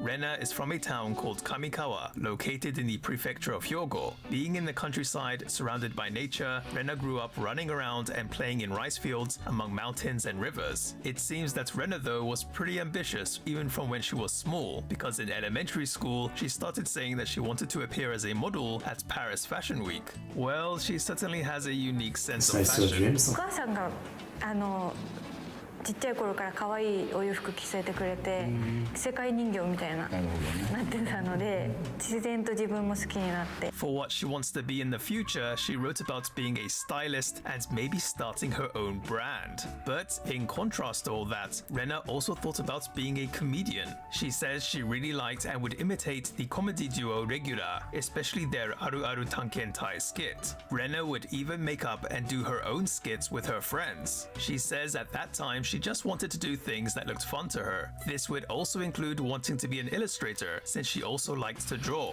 Now the beginnings of Rena's actual career in entertainment would start in middle school. Wanting to be a model in a fashion magazine, she decided to take the 10th Nikora model audition and managed to win the Grand Prix. This would let her be an exclusive model for the teen-orientated fashion magazine Nikora. She was around 13 years old at that time. However, Rena also did something else in middle school that would eventually contribute to her career later on. She entered the world of music by forming a band. Apparently, this came about after her friends took her to see a quote-unquote oyaji bando. Although this can be a whole topic by itself, simply put, an oyaji bando is an amateur band made up of guys in their more golden years of life. Rena would actually start learning how to play the guitar with the support of a band member from one of these bands. The first band that she was a part of only lasted for around a year though.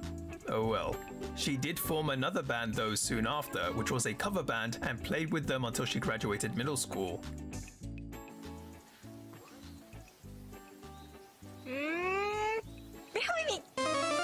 Rena would start getting into acting thanks to someone inviting her to check out an acting class. Really liking what she saw, the prospect of being an actress really got her excited, so she started taking acting lessons herself. Now, after graduating, Rena, aiming to be an actress, made the bold decision to move to Tokyo by herself. I mean, it is bold, but I feel like half of the videos that he's done, he says the exact same thing. She makes the bold decision to move to Tokyo by herself. I don't know how many times I've heard him say that. They kind of all do, and I guess in Japan, you know, I mean, it's kind of the same in France, right? Like Tokyo, Paris, they're like such big cities and the center of everything in the country. So like anyone who probably has any kind of idea of going into a major entertainment industry, you're making your way to that city, right? Yeah. As you can imagine, her mother wasn't very supportive with this decision. Rena though explains that she wasn't too happy with herself around that time and was hoping that something would change if she made it to Tokyo. Well, she obviously wasn't wrong. But what's interesting about this is that Rena is actually a super shy person who isn't always the best at expressing herself with words. So it must have taken a lot of courage for her to move to Tokyo alone, especially since she had nothing lined up before going there. While going to a correspondence high school there, Rena would take auditions whenever the opportunity came. But also needing money, she would also work part-time at a konbini. Her debut as an actress would finally happen with the critically acclaimed movie Kokuhaku, known in English as Confessions. She would play one of the students named Kiritani Shuka. It was a I might have heard about it, yeah, when I was looking into Japanese movies. I think it's about bullying. Minor role, and she didn't have any lines, but she enjoyed the experience, especially as a lot of the cast were around her age. Rena started getting a lot more work after Kokuhaku with roles in various movies and TV dramas. But of course, her big breakthrough would come just a few years after Kokuhaku, when she would be selected out of 1,953 auditionees to play Aki in Ama-chan. As for the reason why she was chosen, the producer Kurube Kei explained that the atmosphere of the room where the audition was taking place completely changed when Rena came in. Even though she seemed a bit odd, there was an energy that you could feel from within her smile. It was that fresh and green vibe that ended up being the reason why Rena was chosen. Rena, now being nationwide famous, would show up in various TV shows where we would get to know more about her and her eccentricities. Apparently, she's really into the World Beard and Moustache Championships. Okay. That's interesting. Well, I learned that it exists and I kind of love it. Now, as I talked about in the beginning, after Ama-chan finished in late 2013, when it seemed like the world was now Rena's oyster, some reports started to surface about trouble between her and her agency. Even though she was still working up until around 2014, at some point, she seemingly vanished off the screen. It was almost like she was blacklisted. The reason for the trouble between Rena and her agency is a bit hard to verify, but according to one article, a possible reason might be linked to Rena's relationship with her teacher, the stage director and choreographer Takizawa Mitsuko, which her agency saw as a problem. Now here, I couldn't find exactly what they saw as a problem, but later on, Rena would actually set up her own agency with Takizawa Mitsuko, which led to allegations that Takizawa Mitsuko was somehow brainwashing Rena, something they both strongly deny. Anyway, apparently on Ama-chan's official website, one of the people Rena thanked was indeed Takizawa Mitsuko, and this supposedly worsened tensions between Rena and her agency. What was also reported is that Rena was being considered for a major role in the live movie adaptation for Shingeki no Kyojin, or Attack I haven't seen that. Is it any good? on Titan in English, but without her permission, her agency turned down the offer. That really sucks if it's true. This would apparently be a big reason why Rena wanted to leave her agency. So this is all speculation. We don't know if the agency actually disliked that woman and why they disliked that woman. However, and this might shock some of you, she was told that after her contract with the agency was terminated, she would need the agency's permission if she wanted to use her name within showbiz. So they own their name. I mean, I'm not shocked. It's we all know it, the entertainment industry, that happens sometimes, where like you don't actually own your character in a sense. Just to be clear, Nonin Rena is her real name, but it so then that's stupid. seems it was also registered as her geimei, which basically means her stage or showbiz name. So that agency holds the rights to that name when used as a geimei. Is that even legal? I mean, I don't get the logic. It shouldn't make any sense that you can use your real name as your stage name. I mean, a lot of like artists do it, right? They use their real name, but then it means that they own themselves. Like a company cannot own someone's real name. So like in a case like this, I feel like this doesn't work. I mean, I don't know the law, but it makes zero sense. It's her actual name. That's pretty nuts. This dispute between them carried on for quite a while. Desperate to carry on her career in showbiz, Rena would eventually decide to just change her geimei to Non, which apparently was a nickname given to her by a friend. Even with this name change, it seems it still took some time for networks to let her back on TV and for her to start getting work again. But Rena was determined, and luckily it did end up paying off, as we would see Rena as Non taking on new projects. I'm guessing she didn't, but I really wonder, like, in a court of law, how the situation would have played out. I mean, I feel like it just doesn't make any sense. They can own, like, a real name. One of those projects in 2016 was for her to be a seiyuu, voicing the main heroine of Kono Sekai no Katasumi ni, or In This Corner of the World in English, an anime movie based on the manga of the same name. Now, I think it's important to point out that it's not exactly easy making a comeback in the Japanese entertainment world after having such a fallout with a talent agency, but Rena defied the odds. I mean, I don't know, like, is this really such a big drama? Like, it doesn't seem like she did much wrong, you know, they're trying to steal her name, so I don't know. Rebuilding her career now as Non, we would see her get more into the music side of things too. In fact, she's actually released a few albums. We would also start seeing her on screen more from around 2020, starring in films like Hoshikuzu no Machi. And like I mentioned in the beginning, Rena is also a YouTuber. I'll put a link to her channel in the description box below. Anyway, that's gonna do it for this video, guys. Interesting, again, just real thing. I assume there's more to the story of all this, but clearly we don't know. It's a weird-ass story.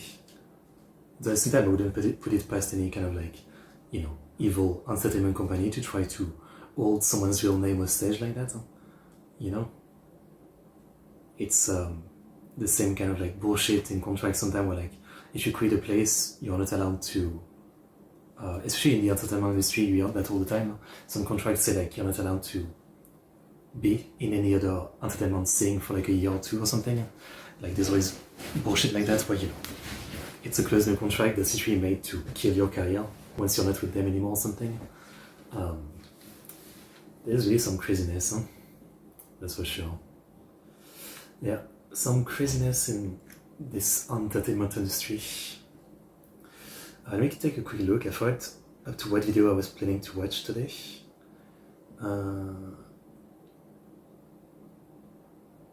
Yeah.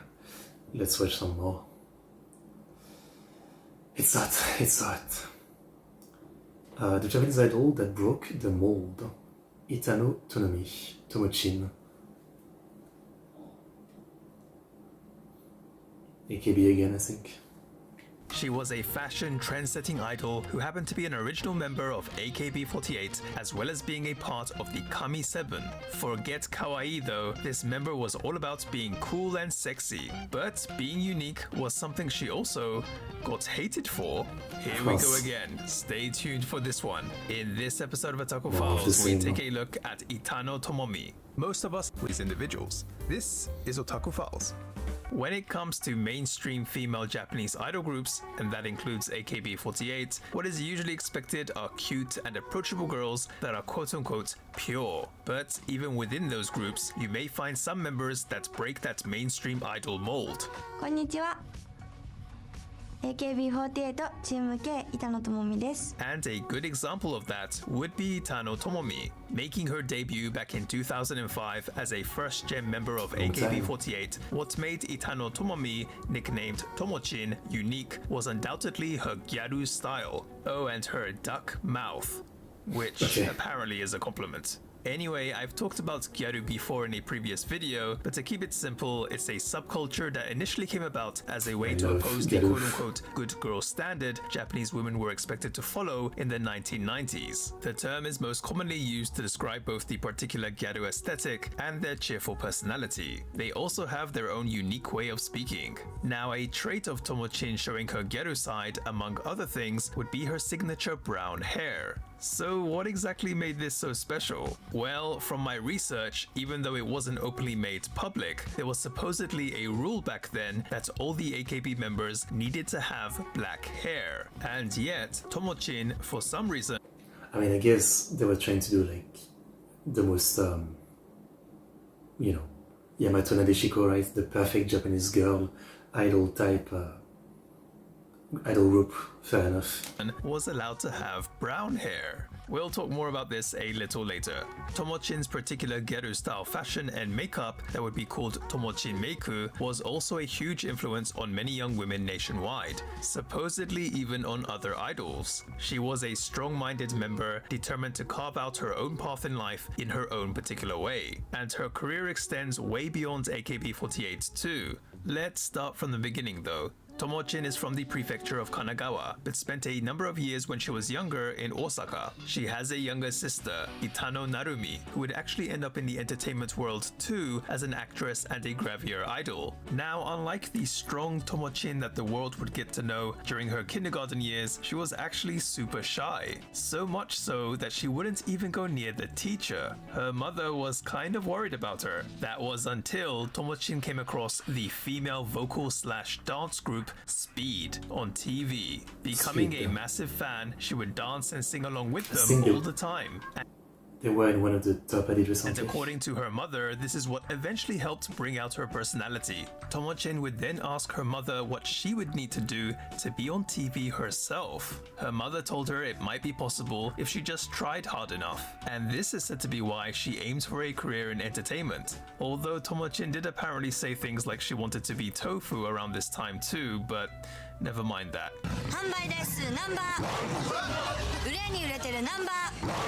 Now, Tomochin I love this kind of commercials. wanted to start taking dance lessons so she could aim to be like members of Speed. But her mother noticed that even though she was good at dancing and singing, her body was kind of weak since she would often get sick afterwards. So her mother told her that she could take dance lessons if she got good at swimming first. Tomochin would finally be able to start taking those lessons in her 3rd year of elementary school. What's interesting is that her dance lessons would lead her to her first taste of the entertainment industry, as she would become a junior back dancer for some pretty big names, such as Exile, Shimatani Hitomi, and Boa. Here, you might be tempted to think, so this is how she got into AKB48. Not so fast. Turns out our Tomochin, who wanted to become Tofu all those years ago, would become a bit of a delinquent during middle school. She would end up quitting being a dancer and even do things like skip out on her cram classes so that she could hang out with her friends. I mean, that sounds like something I would have done, so not one to judge.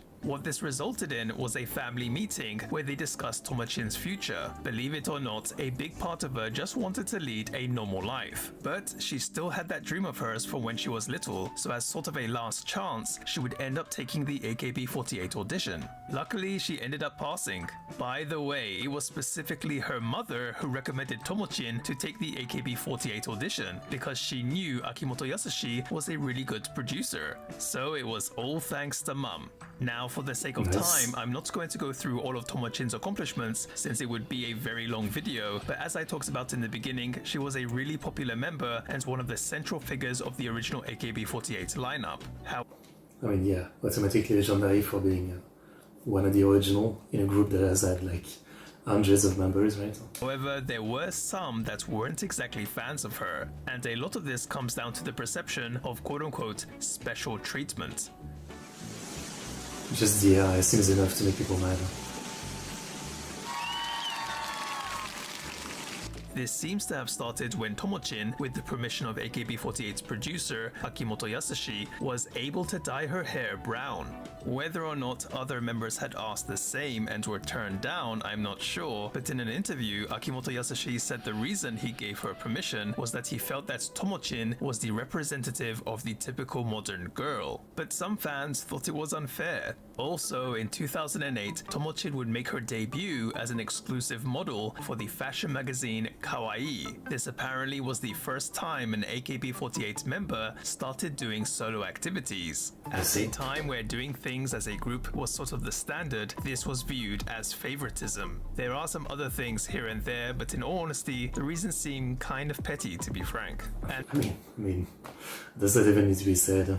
we're most likely talking about a few very loud haters that didn't represent how the majority of fans felt. Perhaps somewhat related to this, Tomochin did have some complicated feelings about being an idol. What she actually wanted to be was more of a cool solo artist. Obviously, this was at odds with being a member of the Kawaii Idols You Can Meet branded AKB48. But Tomochin explains that being an idol wasn't so bad, as it did help her learn how to express herself. And even though there may have been times she didn't want to be seen as an idol, she did think that side of her was kind of cute. She would eventually be able to make her debut as a solo artist because she made it pretty clear to Akimoto Yasushi what her ambitions were, and would constantly ask him when she could make her debut. Tomochin would release her debut single Dear Jay in 2011, which managed to achieve 2nd place in the weekly charts. Now, Tomochin's graduation would be announced in a slightly unusual way. It would be done within AKB48's documentary released in the beginning of 2013 called Documentary of AKB48.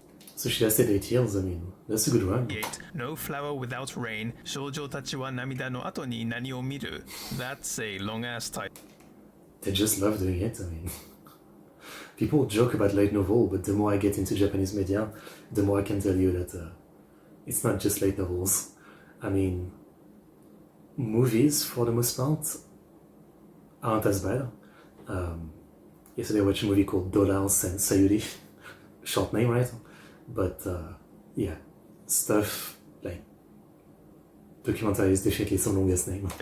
When asked about the reason for her graduating, Tomochin explains that there were actually many times that she felt like quitting. When she dropped in rank, she felt like she had lost her place within the group. This, coupled with the fact she wanted to go solo anyway, is why she decided it was time. Tomochin would graduate in August of that same year. Now, Tomochin did a lot of different things after leaving AKB48 besides carrying on her successful solo career. This would include hosting her own TV show along with TV personality Kojima Ruriko, having her own radio show, and making her debut as a lead actress in the movie Nozokime. Tomochin even became an entrepreneur, starting with the launch of her own brand in 2022 called Rosie Loose. This is probably why I've seen her show up on some business-related YouTube channels. Of course, what also needs to be mentioned is that she got married to baseball player Takahashi Keiji. She would also give birth to her first daughter in 2021. I think we can all agree that when Tomochin decides she's got a pretty something, good she story. doesn't stop until she achieves it. Through hard work and unwavering determination, she managed to make her dreams come true.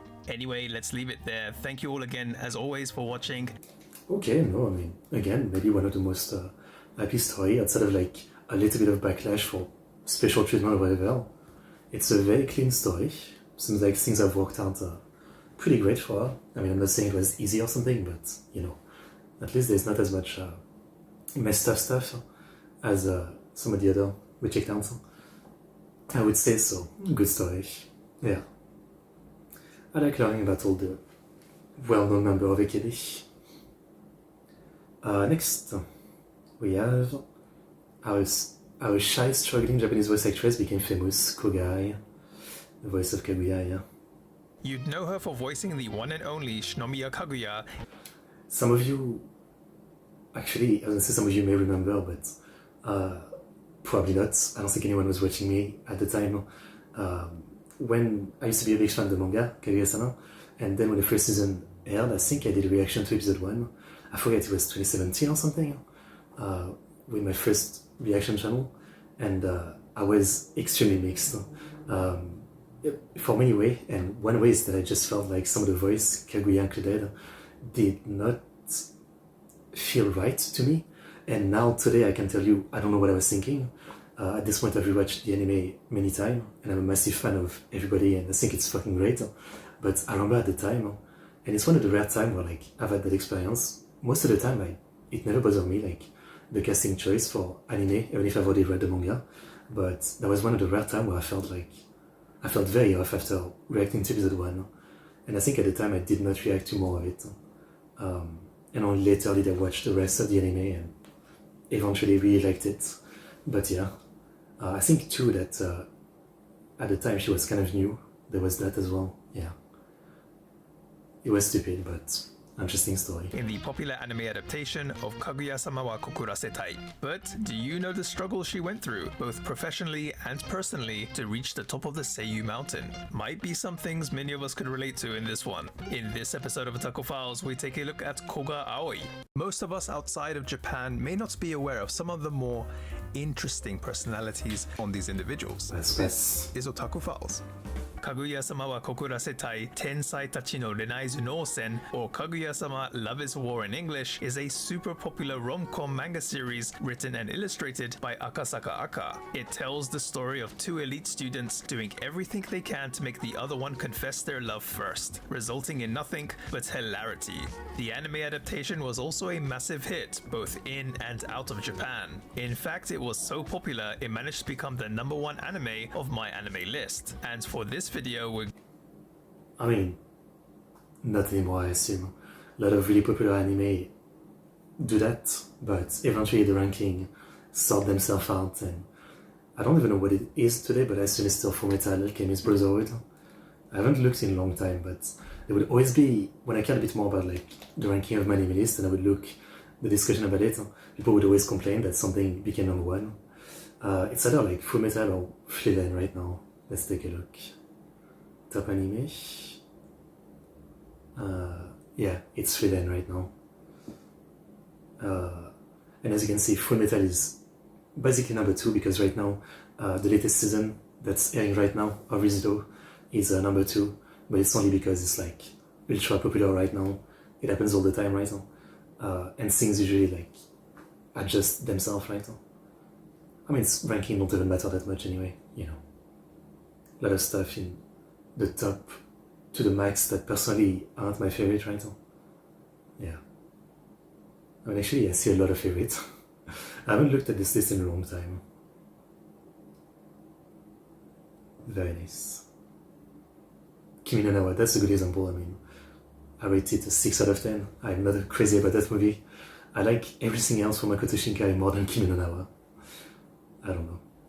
Going to talk about Koga Aoi, the voice actress aka Seiyu of one of the main characters, Shinomiya Kaguya. 皆さんこんにちは。篠宮かぐや役古賀葵葵です。 What we'll find out is that Aoi's journey to becoming the voice of Kaguya in one of the most well-known anime of recent times wasn't exactly an easy one. Aoi is from the prefecture of Saga. She actually got into anime from a very young age, watching things like Purikua, Beyblade, Inuyasha, Pokemon, and One Piece. But she wouldn't find out about the occupation of Seiyu until around her 3rd or 4th year of elementary school, when after an anime episode, there was a clip showing the Seiyu performing. Now understanding that this kind of job existed, Aoi started to take an interest in becoming a Seiyu herself. However, there was a problem. She couldn't bring herself to tell anyone about her newfound dream. Around that time, Aoi didn't have much confidence in herself and cared a lot about what others thought. Apparently, she felt a vibe where the other kids had outgrown watching anime, making it harder for her to talk about being a Seiyu. She couldn't even tell her close friends. The first time Aoi talked about her ambition was in her 3rd year of high school during her career consultation session. But even then, she didn't specify Seiyu, instead saying she wanted to go to a vocational school in order to be a radio personality. I guess she thought that radio personality would somehow sound less weird. It was even difficult for Aoi to tell her parents at first, although she eventually did. It kind of goes without saying, but her level of shyness was pretty up there. As a result, Aoi always had trouble telling others her opinion, and really didn't like things like reading out in class or needing to make some kind of announcement. She hated that part of herself though, and was actually jealous of anime characters because they were all able to live freely as their own unique selves. Aoi I guess. Even though a lot of anime characters are portrayed as not having a good time, right? thought that by becoming a Seiyu, she might be able to experience that kind of freedom too, being able to say things that normally she couldn't. 私も恋したい。会長付き合って少女漫画みたいな恋愛しましょう。 It was her shyness that drew her to the world of Seiyu. However, don't think Aoi was a weak kid though. In fact, she made her parents let her take judo lessons so that she could win in a fight against her older brother. But her brother ended up taking lessons with her. So much for that plan. In high school, Aoi did manage to make friends with others that also loved anime, and yet she couldn't even tell them about her wanting to be a Seiyu. There was another reason though. Being from the more rural prefecture of Saga, she thought others would think it was unrealistic to go to Tokyo and try making a living out of being a Seiyu, while From what I remember of learning about Saga, there's a few famous people from Saga. everyone else was aiming for more quote-unquote stable jobs. Her parents were also not fans of her going all the way to Tokyo straight away, worried if a country girl like Aoi would be okay. So even though they weren't against the idea of her being a Seiyu, they recommended she go to a vocational school in Fukuoka, which ultimately Aoi decided to go with. And that ended up being the right decision. The vocational school was super fun, and with others that had similar ambitions, Aoi felt like she could open up and just be herself. However, it wasn't until her 2nd year that Aoi would find out about the existence of talent agencies. She wasn't sure which one to go for though, but one of her teachers suggested 81 Produce that was based in Tokyo. 81 Produce had a training school called 81 Actors Studio where Aoi could learn a lot from various teachers. It wasn't an easygoing place though, but her teacher said it would be worth it. So Aoi went for it and took the 81 Actors Studio audition. Luckily, she passed and would head to Tokyo with her parents' blessing after graduating. Aoi also wasn't the only one from her vocational school heading to Tokyo, and would end up room sharing with friends she made there. Her class at the training school was full of what she described as yo kyara, open and talkative students that were essentially not like Aoi. But luckily she did manage to make friends there too.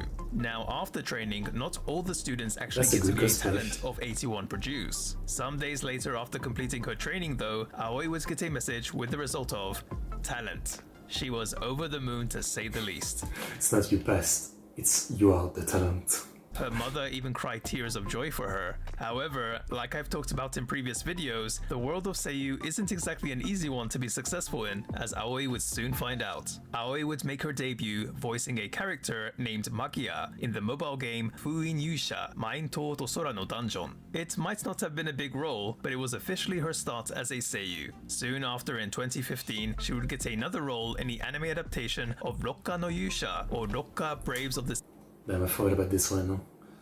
That was the show. Six Flowers in English, playing a village woman who was running away from some monsters. Again, not a big role, but it was also the first time as a Talent of 81 produce that she would get to have her name in the credits, so she was quite nervous while seeing the episode air for the first time. Now, Aoi would continue to get regular work as a seiyuu, and that includes for some very well-known and popular anime, such as Boku Dake ga Inai Machi, aka Erased, and Sakamoto Desu ga, aka Haven't You Heard I'm Sakamoto. Such a fun show. They would almost always be for smaller roles, like Girl Student B, Audience Member, Receptionist, etc, etc. The first main role of her career happened in 2017 for the anime adaptation of Tenchi no 3 Piece, when I forgot about this show, yeah. It's like loli band moe anime, but the biggest thing I remember is that the show had like a big fetish for like girls' knees. And not only the front of the knee, but the back of the knee, as there would be just random, you know, in some anime, like there's random cut to chest or thighs or something, but this show would be like just, you know, random cut to the close-up of the knee or the back of the knee or something. And I remember there was a controversy, and I think there was some guy who made like some kind of like non-fan service version of the show where he cut out all of the knee scene, which is the stupidest thing I've ever heard, I know, but I remember that. she got to voice one of the heroines named Kanashiro Sora. There was actually a particular reason that helped Aoi get that part. You see, the story of Tenchi no 3 Piece heavily involves music, and it turns out Aoi was in the music club of her high school and knew how to play the drums, and Kanashiro Sora happens to be a character that indeed plays the drums. Aoi would spend the first 5 years of her career like that, primarily being a seiyuu for smaller roles. She came to understand that the seiyuu world wasn't actually all about ability. To succeed, luck played a major part too, as well as capitalizing on any skills you have and making clear what your interests are. However, as we all know, Lady Luck would eventually smile Aoi's way too. When she first read the manga of Kaguya-sama wa Kokurasetai, she felt like it had been a long time since she read a rom-com that was this interesting, and that was definitely one of the things that made it stand out, yeah. Knew she had to get the part. That's why when she found out she passed the audition, she shouted with joy. Aoi would get to play the lead character for what would be a major anime, and it would also be the first time she would get to voice a quote-unquote Ojo-sama character like Kaguya. And I gotta say, she did an amazing job, which was also recognized within the industry, as Aoi would win the Best Lead Actress Award at the 14th Annual Seiyuu Awards. One thing that is glaringly obvious when looking at Aoi's portfolio is that she's an incredibly hard worker. Luck may be a big factor within the seiyuu world, but one could easily say that Aoi paid her dues. You can let us know your favorite character I'm sure most of them are similar stories, yeah. that Aoi has voiced as well as any other thoughts and opinions in the comment section below. Anyway, that's gonna... I don't remember what she's done in outside of Kaguya, top of my head. Let's take a look. As always, I wish I could remember stuff that easily, but you know, I just don't. No, not Momoi ago. Koga Aoi. Let's see. Kaguya, yeah. Oh, she did Komi-san, Anjay in Princess Principal. Quite a bit, yeah. Chaoling in Shinran Bariren. And then, yeah, mostly smaller role after that. Yeah. Fair enough. I mean, she's great as Kaguya, which is why, you know, I don't know if you guys have seen the news, but I think we're getting a final movie of Kaguya-sama. And it's disappointing because clearly they're gonna skip a massive amount to just finish the story. You know, it's been kind of a controversy, yeah, this one. Love is War movie, the final chapter, and, you know, I'm annoyed and a lot of people are annoyed because they've just, they've already skipped a lot, and clearly they're going to skip even more to be able to fit the rest into a movie, and it's really disappointing, you know. I'm pretty sad about that. Yeah, I'm pretty sad about that. I'll still look forward to it, I guess. Anyway, she is pretty cool, I would say. Okay, I think I'll leave it at this one for today. We've watched 10 videos, made good progress, and I've already set up the next stream. We'll do more celebrities next week, I think Monday. But yeah, as always, big thank you to Neon Join for these videos. Thank you guys for watching. Like, subscribe, comment. And yeah, I'll see you guys next time. ExoticBankai.